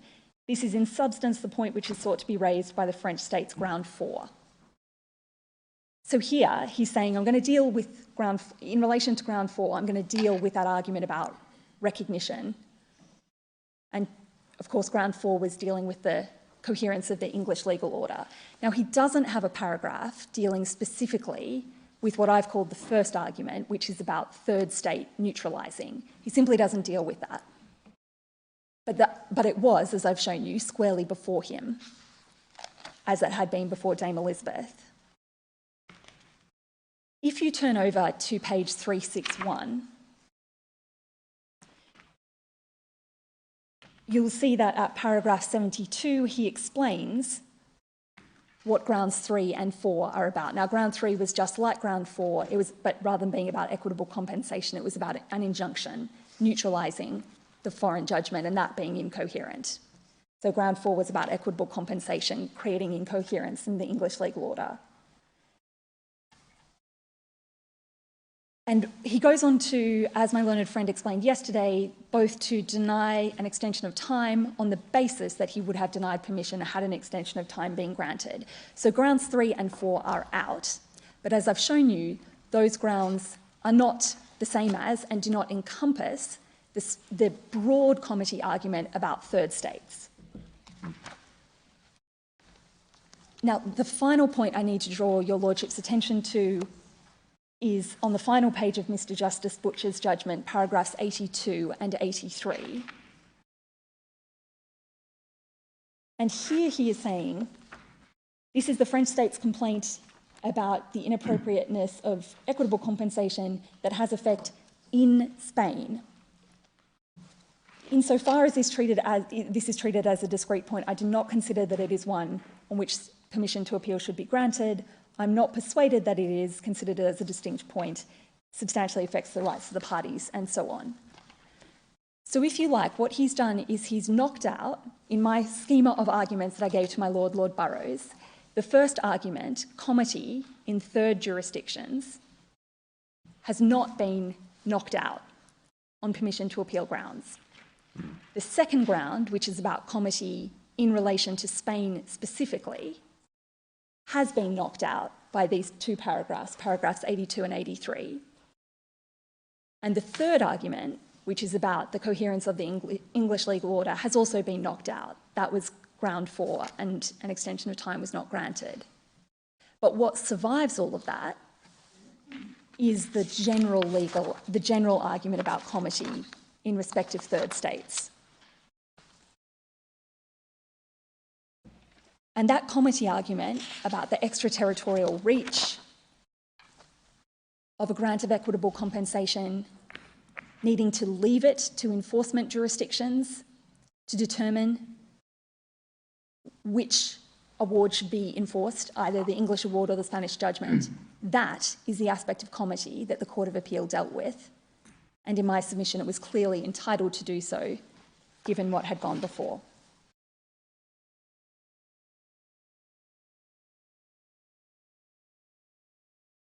That brings me to the club's second substantive complaint, which is about the respective culpability of the parties. This point wasn't developed orally yesterday, but I don't understand the club to have abandoned it, so I'll deal with it. In its written case, the club says that the Court of Appeal made new factual findings or perhaps engaged in an impermissible review of mixed questions of fact and law in relation to the parties' culpability. And in my submission, that's incorrect. To explain my submission, I need to go all the way back to the SHAF awards. I'll show you this Spanish SHAF award, which is at tab 18, page 646 of the bundle. The French SHAF award is materially identical for these purposes, so I won't show you that separately. As you know, Mr. Schaff found that the states were bound by the arbitration clause and that the pay-to-be-paid clause did apply, and then he turned to consider whether it was appropriate to grant declaratory relief, and that's a paragraph 100, page 679.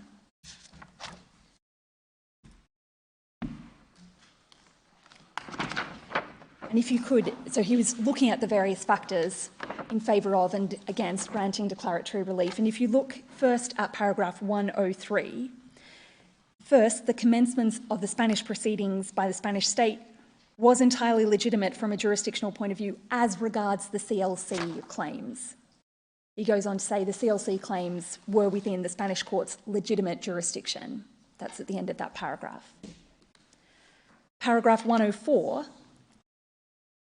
secondly, to the extent that the Article 76 and Article 117 claims, these are the direct action claims, the non-CLC claims, have also been raised in the Spanish proceedings. It is not a breach of contract for the Spanish state to have brought such claims.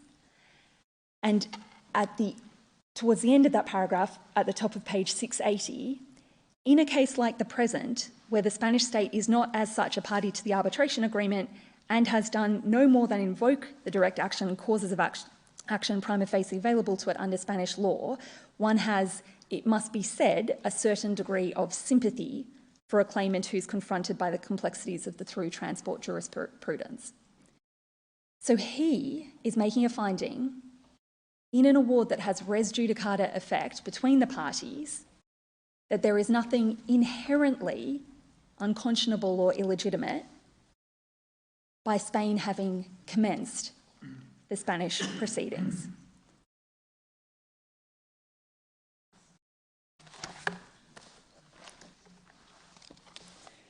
Could I take you then to Dame Elizabeth Gloucester's first award?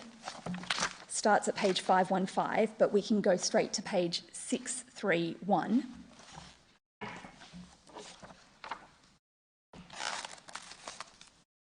Just to orientate your lordships, in this section she's considering the availability of injunctive relief, not before this court, and specifically she's looking at whether, as a matter of discretion, it should be granted. And of course that question in particular is not before this court.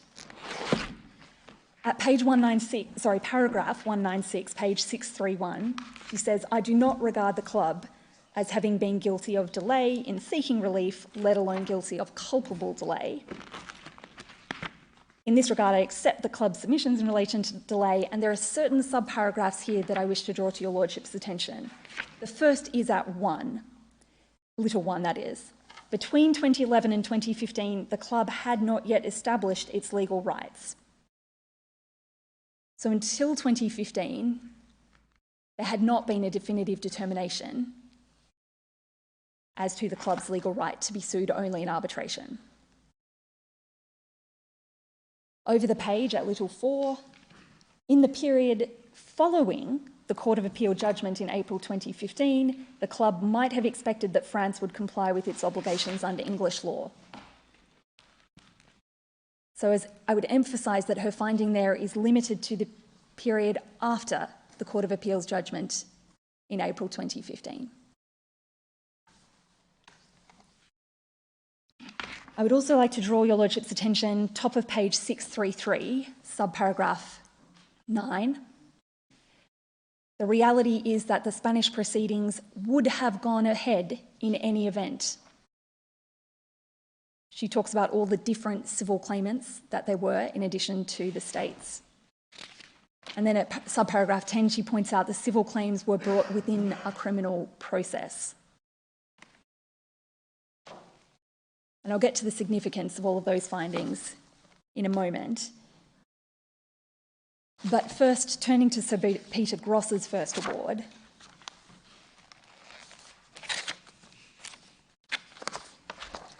Could we turn to page 473?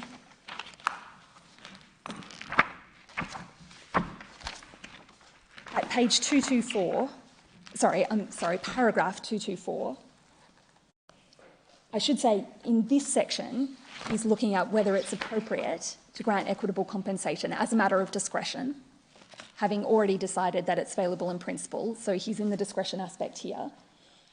And he's dealing with what at paragraph 221 is described in a subheading as the resolution of the clash between competing interests. At paragraph 224, he says, for my part, I can, with respect, well understand Spain's initial desire to press ahead with the Article 117 claims before the Spanish courts. However, by latest the time of the English proceedings culminating in the English judgments, Spain was well aware of the countervailing arguments in favour of London arbitration. So again, he's drawing a distinction between the period before and after those English proceedings, and in particular, before and after the Court of Appeal's judgment.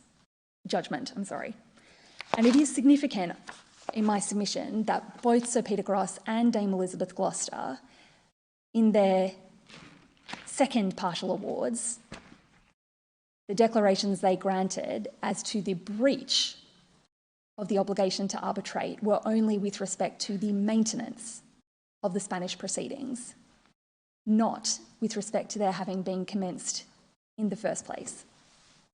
So that is the breach that they were persuaded to declare. In my submission, read against the background of those existing findings, there's nothing untoward at all in what the Court of Appeal stated in relation to what the club has labelled culpability. If we could start with the Master of the Rolls judgment, page 206.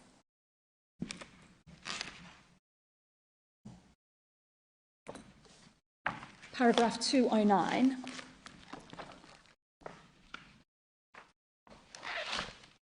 Starting in the second line, the Master of the Rolls says, it is hard to see... 204. 206, page 206. 206. Yes, paragraph 209.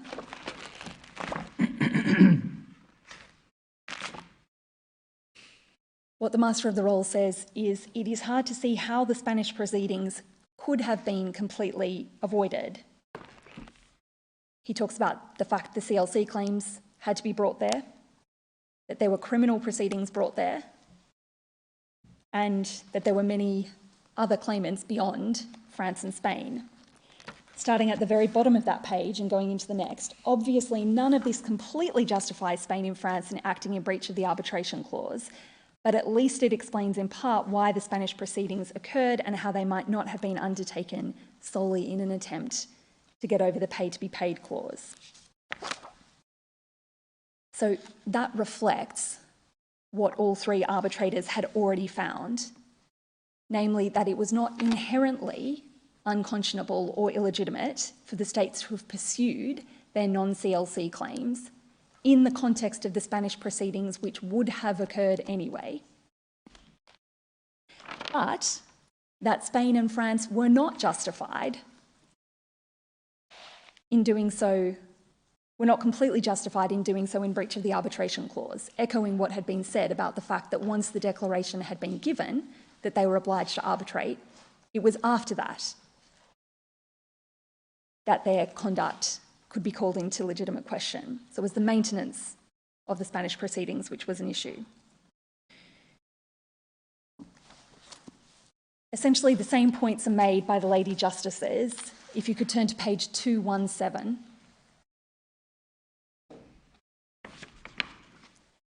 Paragraph 264. Again, she talks about the fact that the Spanish proceedings would have occurred anyway. There were criminal prosecutions with civil proceedings attached to them. There were the CLC claims, and so on. And then their final sentence there says, leaving to one side the analysis which subsequently determined that as a matter of English law, claims against the club were in fact subject to arbitration, none of this can be subject to any legitimate criticism. So again, she's just repeating the finding that 3 arbitrators had made.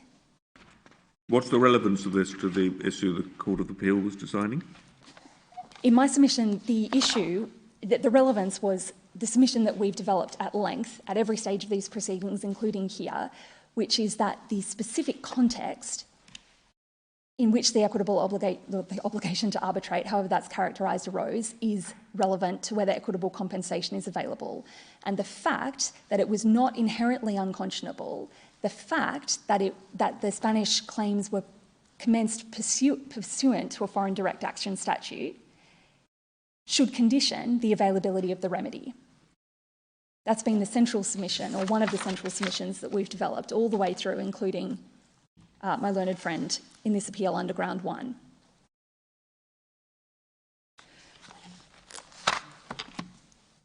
The club has particularly alighted on the word delay in paragraph 265 of the Lady Justice's judgment, which said there was therefore a significant delay. But that's not a finding as to the club's culpability. The word delay there is simply being used synonymously with there having been an effluxion of time. That explains why Spain and France continued to pursue the Spanish proceedings for some time. And that's clear from the final sentence in that same paragraph where they say, any arguable unconscionability is from an English, not Spanish law perspective and relates to the fact that Spain and France continued to assert a civil claim in the Spanish proceedings after the arbitration in the Section 66 judgments. So again, they're just talking about different time periods. In my submission, not only was that consistent with the findings of fact or the findings of mixed fact and law, however you want to characterise it, that had already been made by the arbitrators. But as I've just indicated in my response to my Lord Legate, it was within the scope of the appeal because this question about the particular nature of the asserted unconscionability, the fact that it wasn't unconscionable under Spanish law and is only unconscionable from an English law perspective, is central to the state's case. And that brings me to the club's third substantive complaint, which is about causation. I'm afraid you're going to have to take this quite rapidly. My Lord, just to check on timing, my note yesterday said that the club finished 15 minutes after its prepared time, its allocated time, and so I had understood that I had another 15 minutes. Yeah. That comes out of their reply time. You're quite right. Thank you, my Lord. I'm My grateful. Lord, we started on both occasions 5 minutes late. But There we are. I will certainly take it as quickly as You're I onto your last. You're onto your I last am point onto my last point. Anyway. I am, yes, my Lord. With apologies for flipping back and forth, I'd just like to take you very quickly back to Sir Peter Gross's award and how he dealt with the question of causation. Page 457.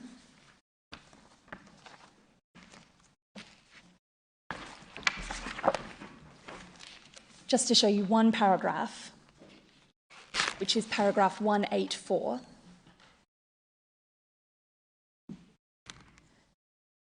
For all these reasons and with respect to Mr Young's submissions, I'm persuaded that in principle the club is entitled to claim equitable compensation for Spain's breach of its equitable obligation to arbitrate. I turn next to the various defences said by Spain to extinguish or reduce the compensation to be awarded. Now, the critical point here is that Sir Peter Gross reached his decision on the availability of equitable compensation as a matter of principle, and then turned separately to an analysis of, given that it was available in principle, what are the principles of causation that apply? And as my learned friend Ms Tan showed you yesterday, or at least told you yesterday, they applied the test for common law damages that was reflected in Borealis and Geogas trading. Now, Spain's contention had been that there had been a break in the chain of causation. That was the argument being dealt with here, but it was not being dealt with under the rubric of whether equitable compensation was available as a matter of law. I won't take you to it, but Dame Elizabeth also did consider a causation argument. That was at paragraph 140, page 607 of her award. And that was in the context of whether to exercise the discretion to grant equitable compensation. So again, it was not about whether equitable compensation was available in principle. Well, that's because it doesn't come into that question. Well, in my submission, the Court of Appeal thought that it did, and that's the submission that I'm about to develop. Right.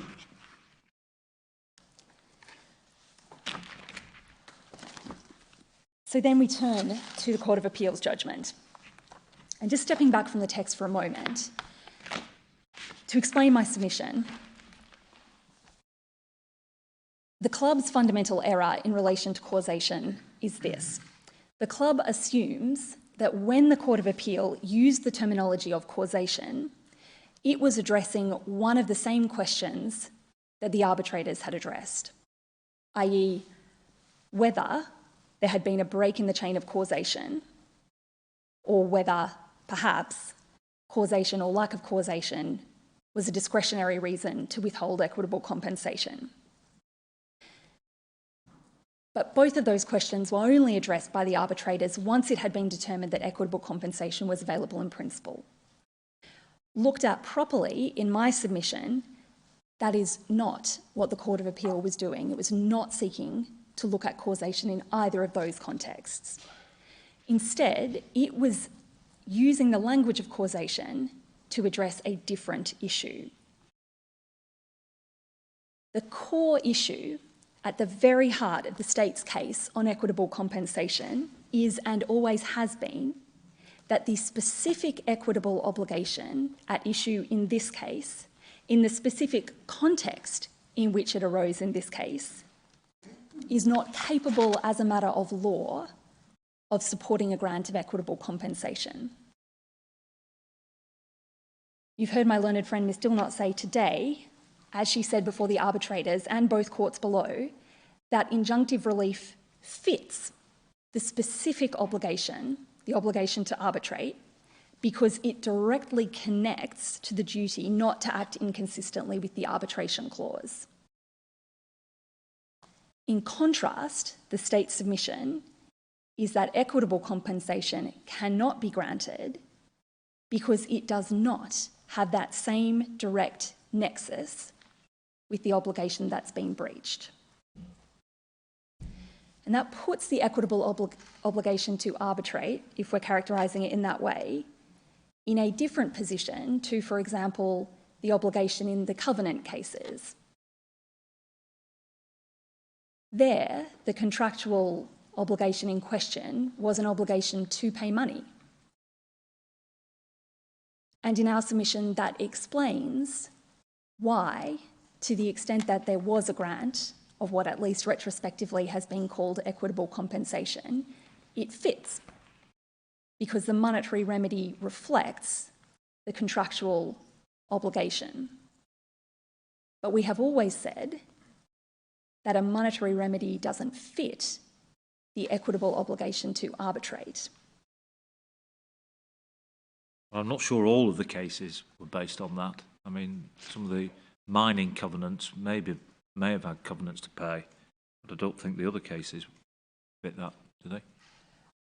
I'm not necessarily making the submission that all of the cases fit that description, but certainly our submission has been that the relief needs to fit the obligation. You need to isolate the obligation and make sure that the relief fits. And I'm simply using the mining cases as an example of where we say a monetary remedy does fit, in contradistinction to this case, where we say a monetary remedy doesn't fit the obligation. I see. My submission is that the Court of Appeal's analysis, while it used the language of causation, was substantively reflecting that argument which the states have always advanced about the need for the remedy to fit the obligation. And I'll now show you the passages which I say prove that. So if you could turn please to page 209 of the bundle.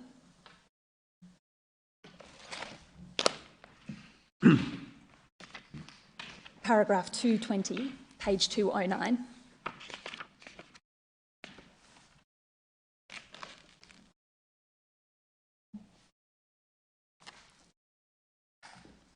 The Master of the Rolls says, the indemnities that the arbitrators awarded the club were supposedly to compensate the club for future violations of the arbitration clause. So there he is isolating the obligation, as the states have said is necessary. But he goes on to say they were in fact compensating the club for the fact that the Spanish Supreme Court had overridden or ignored the pay-to-be-paid clause and given judgment in breach of it. Now, the next sentence is important. It does not matter who is to be blamed for what occurred, reinforcing my earlier submission that this is not a judgment about culpability. The next sentence is key. What matters is whether, as a matter of law, it was within the power of the arbitrators to award the club substantive indemnities against past costs and all future enforcement liability occasioned by the Spanish judgment. So first, zooming in on the words as a matter of law, he's not saying equitable compensation is available as a matter of law and I'm looking at the causation analysis separately. He's saying I'm looking at the power to grant equitable compensation as a matter of law in the first place. And he's going on to say that the correct way of looking at that is not to look at all the downstream consequences of the breach, as may be appropriate, for example, in a common law case. So the fact that losses were caused ultimately by the Spanish judgment doesn't mean that you can attach equitable compensation to the equitable obligation to arbitrate.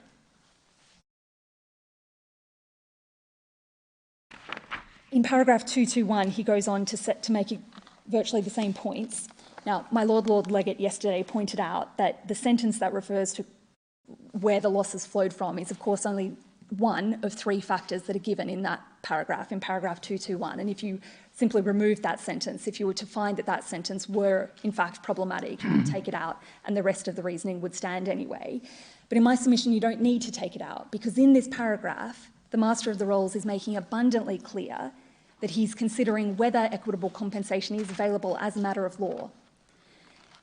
And moreover, what he's saying is that in that second sentence, the one that's said to be problematic, the costs incurred by the club and to be incurred by the club and the losses flowing from any future enforcement did not flow from the breach of the equitable obligation to arbitrate. If anything, they flowed from a breach of the pay-to-be-paid clause, which was not the claim asserted. So again, all he's doing here is responding to the state's argument that you isolate the obligation and you make the remedy, you ensure that the remedy fits the obligation. And here he's saying that fit doesn't exist.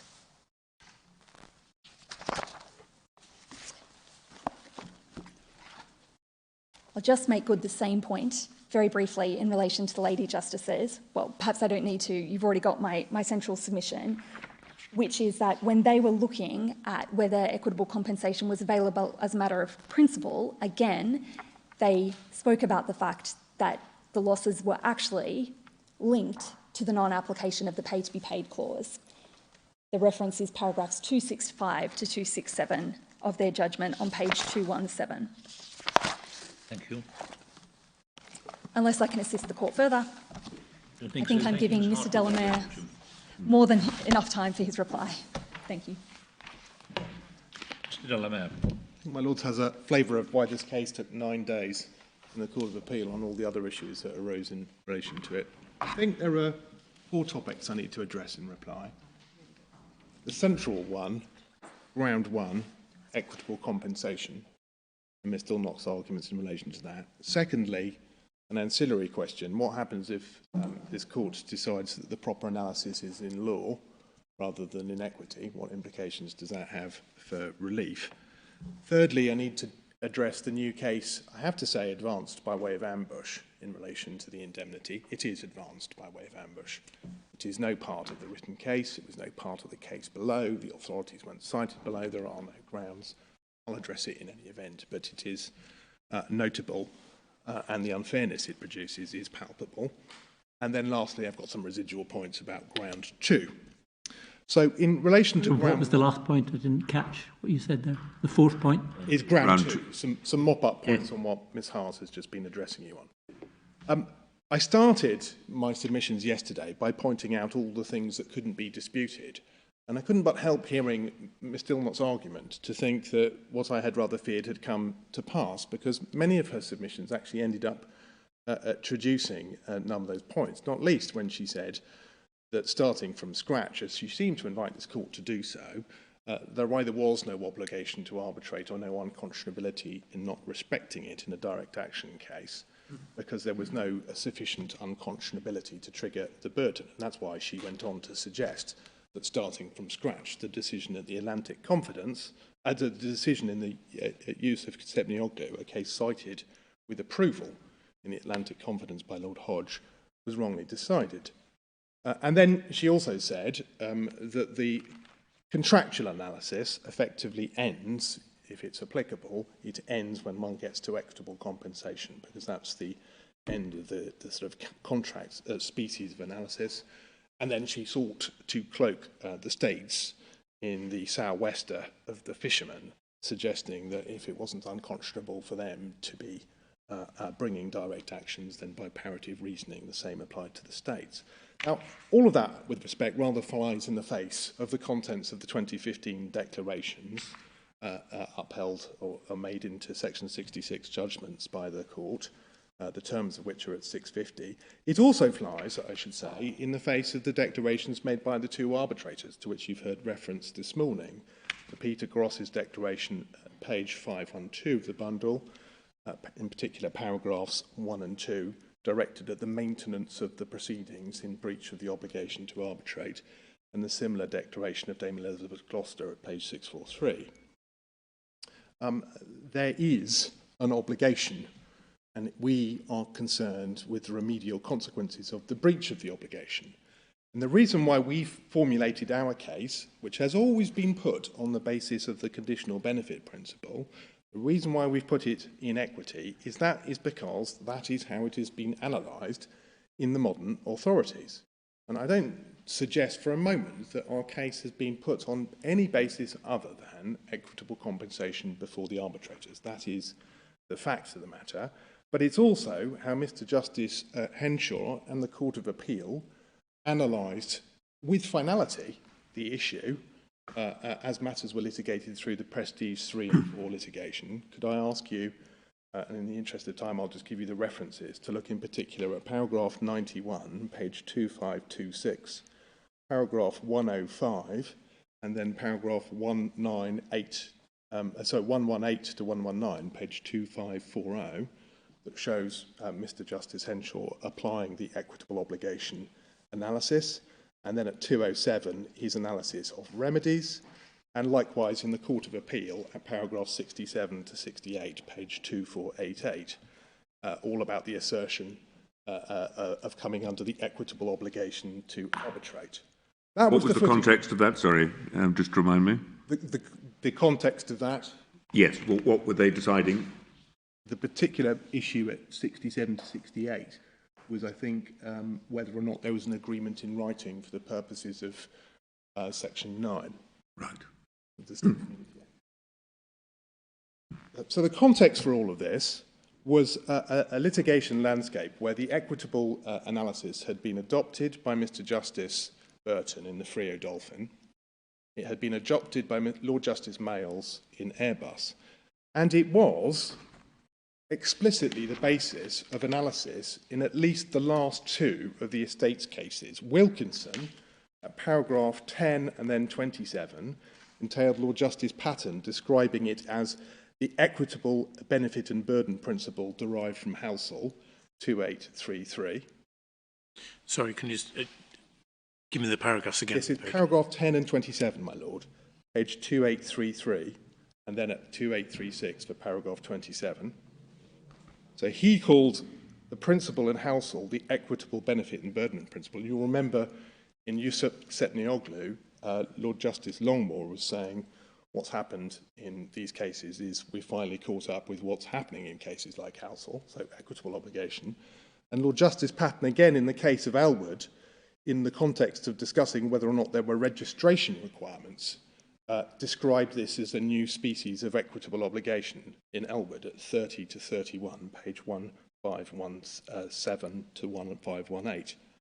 So all of those cases, two Court of Appeal cases in the estates context, one Court of Appeal case in the benefits context, the forum context, and then one first instance decision have treated these as equitable obligations. That's why the case is formulated as it is. We do, however, say that in a modern system of law and equity, nothing material should hinge on this categorisation. If this court were to reformulate... That's the fallacy, that there's a fusion of law and equity. In the modern system, the courts are fused, yes. But nobody suggested, or nobody should suggest, that law and equity are no longer separate areas of law. I don't seek to suggest that, my lord. The point I make, and I made it before, is that this is a principle, and I hope I've always been candid about it, that has hovered on the boundary between law and equity. That's why cases like Appellant deal with it at law, and there plainly is some attachment to a general principle of benefit and burden, subject to certain strict conditions being made, leading to the triggering of legal obligations. And the critical thing, whether the analysis is at law or in contract, is what is triggered is the content of the original contractual obligation. That's what's singular. And so whether or not you analyse it in law and say you have a legal obligation to adhere to the contract, or whether or not you analyse it in equity, the end obligation is identical. It's the same obligation. It's the obligation to do the thing that is required by the indissociable burden. And that's why an AIB analysis, a Matthew analysis, a search for coherence, or in my Lord Legate's words, rationality, a search for coherence leads you to the same answer, the same analysis, whichever route you go down. But here, the treating it as equitable compensation seems to have fed through into this result under which an indemnity was arrived at, which, at least at the moment, seems to me, would not be available if it was analysed as a contractual damages claim. With respect, no, my lord, because the basis on which it was put to Dame Elizabeth and to Sir Peter Gross was on the basis of a remedy in relation to past breach with future contingent consequences, as well as a remedy in relation to future anticipated breaches. I appreciate there was a past element to the claim, and that you could get damages for, but there was also an indemnity granted for the future. Yes, but the common law case law, and one of the cases my learned friend didn't take you to in the review of all of the authority that was before the arbitrators that hasn't been the subject of any argument since. One of the authorities is Hinpro, tab 51. In Hinpro, the issue before Mr. Justice Cook was what the appropriate response was in relation to a party that had breached a forum clause by suing in Guangzhou numerous claims and had obtained judgments in those courts in breach of the forum clauses. And the result was indemnification for the past and the future loss as a matter of common law, outside any analysis of the kind of sort of queer to met analysis. So we say, if we get to the point of substance, that this is a result that you get to even were this a conventional forum clause. Because look at Hinpro, it's an example of the relief that is available for this type of breach in a conventional forum clause between parties who are privy. But if we concluded that it should be analysed, suppose we were to, as contractual damage is not equitable compensation, then wouldn't we be concluding that the wrong question had been posed to us? The answer to the question was equitable compensation is not available, but in principle damages would be, so we should remit it to the arbitrators to consider the consequences of that. And you could have all these arguments about HINPRO and so forth then in front of the arbitrators. The first point is there's no point in remitting if remission is futile, and we've cited in our written case, the cases on that proposition. It's footnote 43, page 89. The substance of this case is that we've always argued that there were these obligations and a consequent obligation to compensate and indemnify by reference to principles that would be applicable in a common law damages case. We've always argued that on the basis of the conditional benefit principle. That's been the source of the obligation, and we've always argued that the source of the obligation in question is ultimately contractual. We've always argued that questions of causation, mitigation, etc. be answered, and they were by the arbitrators by contractual principles. The only area of additional analysis which falls away, if my Lord's route through is taken, is the analysis of discretion and remedy, because that doesn't arise. But to remit to consider a question that doesn't arise, in my submission, doesn't make any sense. And it doesn't reflect the justice of the case to remit if what is animating the decision to remit is concerns about the form of relief which haven't been put before the court by way of a separate appeal, that should have been put before the court by way of a separate appeal if there were any concerns about the form of the order. It's, with respect, untenable to suggest that the question of whether or not equitable compensation exists as a remedy isn't a logically prior and separate question to whether, if you have that jurisdiction, you can go on to award indemnification. They are plainly separate questions. That is evident from their separate treatment by Sir Peter Gross in the awards. And that being so, compare and contrast the situations through a Sharp and Vitera paragraph 62 to 63 lens. We have always argued the substance of our case, which was considered. It was fair and square before the arbitrators. You were obliged to arbitrate. You didn't arbitrate. That caused us loss. We should be compensated for loss. That case was made. All the facts in relation to it were found. All of the policy concerns of the statute are satisfied. And there is nothing untoward in my making that submission. Compare and contrast new arguments advanced by way of ambush in relation to indemnity, which weren't canvassed before Mr. Justice Butcher. They weren't canvassed even before the Court of Appeal. And all of this is, I'm afraid, an after the event rationalisation of arguments the Court of Appeal came up with by themselves. They haven't been canvassed in the written case, and they're advanced effectively on the last morning of the appeal, which is exactly the vice that the strictures of Section 69 are designed to preclude. So I do say there is no reason to remit if it's futile, but if remittal is what you think is just exercising your powers under Section 69 7E, then so be it. But the question of remedy has been considered and answered with finality, I would suggest.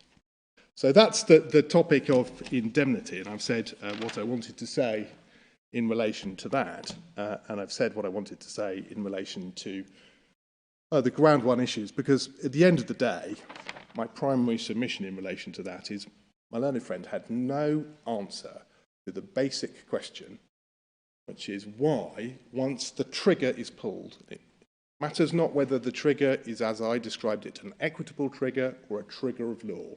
Once the triggering conditions that generate in substance an exception from the rules of privity of contract are satisfied, why the remedy and the analysis should not be consistently contractual thereafter.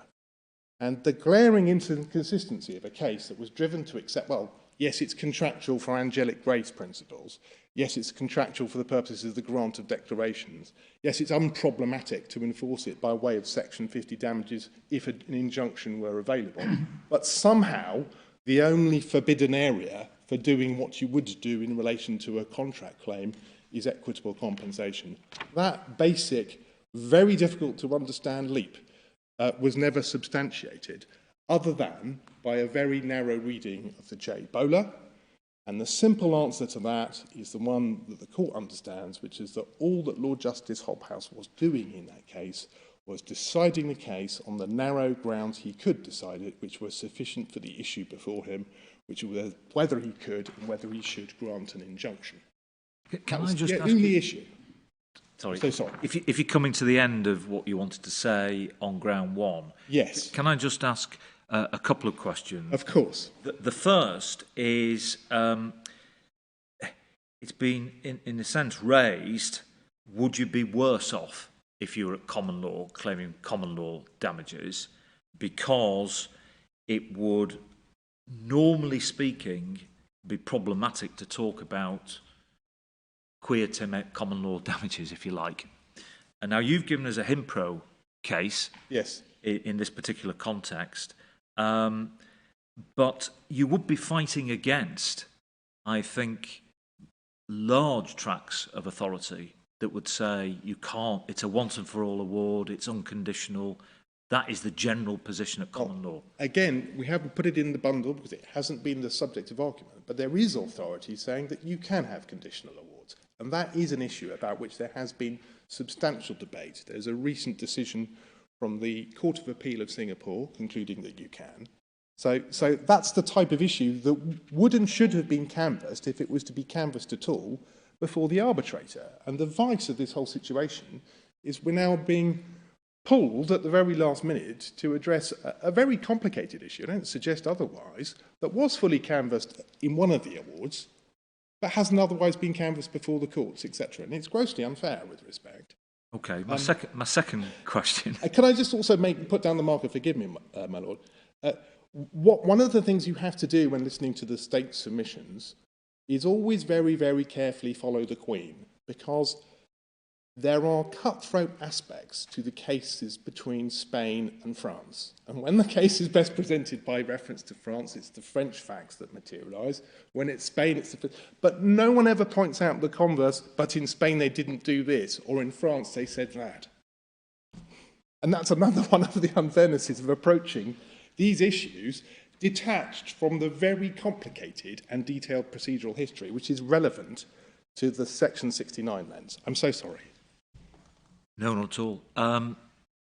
The second question I had was, are we, the assumption seems to be that if you were within equitable compensation and if you accept that it might operate quia timet, that the compensation would be for the amount, I'm leaving aside costs already incurred or cost to be incurred, yeah, but the actual amount of the judgment, as I understand it.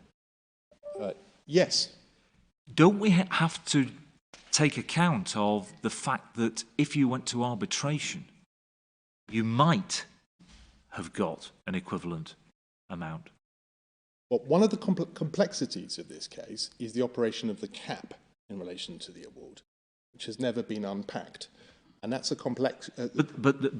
my point is that don't we have to play the counterfactual game of what would have happened had they gone to arbitration in order to work out what the loss would be? No, that's precisely the approach that Mr. Justice Cook rejects in Himpro. And we don't need several authorities that have considered that an exclusive jurisdiction. It's not the correct approach according to Mr. Justice Cook. Right. And secondly, we already know what the answer is, because the answer is if it goes to arbitration, the pay-to-be-paid clause will be enforced by an English arbitrator, and that will lead to non-liability as declared by Mr. Schaff Casey, or QC as was. And that, with respect, also illustrates the fallacy of Miss Hart's submissions in her attempts to distinguish between the different obligations, the arbitration clause and the pay-to-be-paid, and saying this is not about causation. The simple answer to all of that is on the plane of causation. Had you come to an English arbitrator, the English arbitrator would have applied the pay-to-be-paid clause, just as Mr. Schaff did, and the result would have been there would have been no Spanish judgment. Thank you very much. So, I think I've dealt with the first three topics. There were a couple of residual points on ground two I'll take extremely quickly in view of the time. Well, you've got 5 minutes. Five minutes. I might just check back over the rest of my material to see if I've missed any goodies in that case. I have gone at some speed.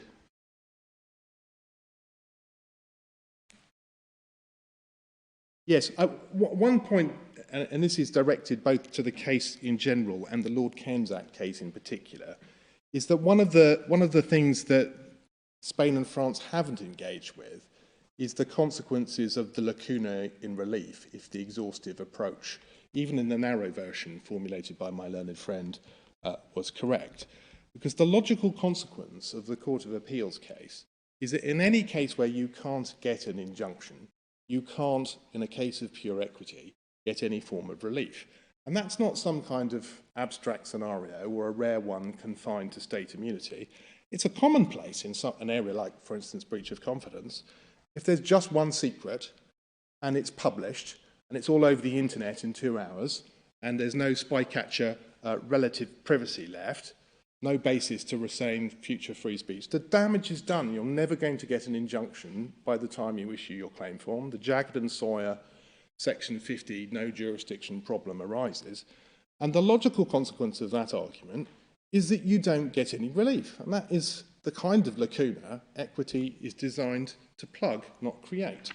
It's just as much of a problem in a case such as the present, where it's perfectly plausible that before you can go to court, even acting promptly to obtain anti-suit relief, somebody's got a judgment in a friendly foreign jurisdiction and has begun to enforce it against your assets in that jurisdiction, or they've garnished money in a bank account in that jurisdiction off the strength of that order before you even know, or they've seized a ship and sold a ship. All of those types of problems leave a party with no remedy whatsoever, and it can't be the case, we suggest. There's reasoning from first principle, just as the Canadian Supreme Court did in the FBI case, that is intended to go unremedied. And as for the attempt to narrow the Lord Cairns Act in the way that my learned friend attempted, the first point is it's simply not what the Court of Appeal said. It's not the basis on which they approached it. They approached it in a much larger fashion, and that is fairly reflected by that being the understood reading of it by the authors of Toulson and Phipps. So the argument was effectively an argument of general ouster, and it wasn't concerned with niceties of indemnities, etc. And that's because the indemnities argument that you've heard today wasn't put before the Court of Appeal. What was the comity neutralisation argument, which is a distinct argument. So there was ultimately no real answer to the Lord Cairns Act point. It would drive a coach and horses through effective remedial protection by equity to introduce some form of ouster of the form that the Court of Appeal introduced, and there really wasn't much attempt to suggest otherwise. Then on culpability, the short answer to all my learned friends' submissions on this front is whatever nice distinctions are drawn between pre- and post-2015 conduct, on any analysis, all of the conduct after 2015 is culpable. Culpable to the point that if we're in the realm of conscience, damages is required, because it's only by maintenance of the proceedings that the Spanish judgment was obtained. Ordinarily, an anti-suit injunction in these circumstances would contain positive relief. It would require you to discontinue the foreign proceedings brought in breach of the forum clause. It's only because the state is immune from that relief that relief wasn't obtained. But the state knew that by maintaining their presence in that action, they were effectively maintaining a claim for money in breach of the obligations to arbitrate.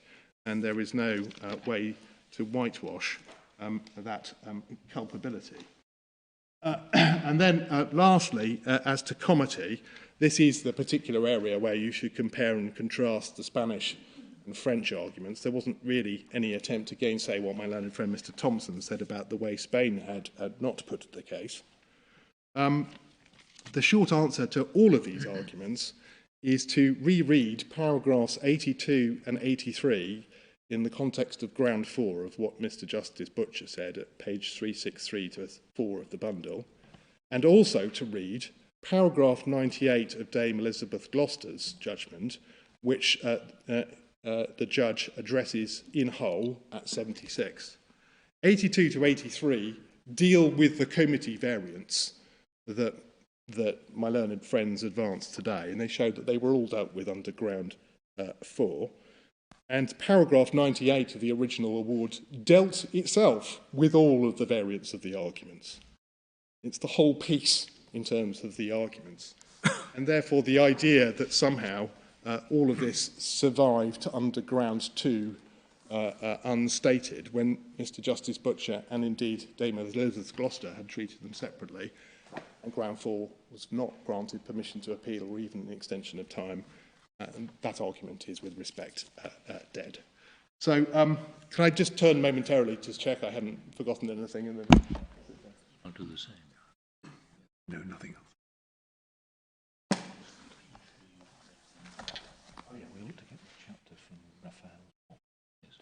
I've misspoke as to the relevant paragraph citing Dame Elizabeth Gloucester at 76 to 77 in Mr Justice Butcher's judgment, citing, is it 116?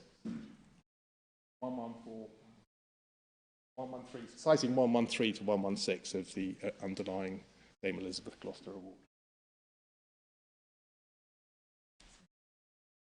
Thank you, Mr. de la Mayor. We're grateful. There's one outstanding piece of housekeeping, I think, and that is the chapter from Mr. Raphael's book. My Lord, we obtained a copy of Chapter 10 overnight, which was, I think, the one which was requested.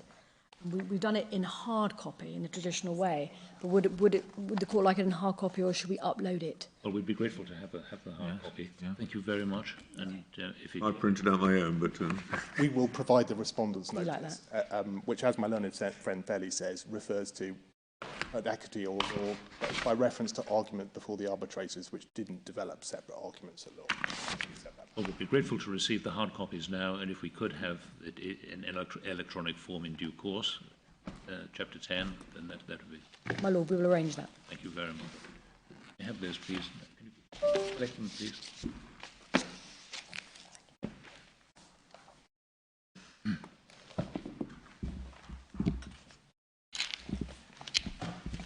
Thank you. Well, we're very grateful to all counsel for their assistance in the written and oral submissions. Thank you very much.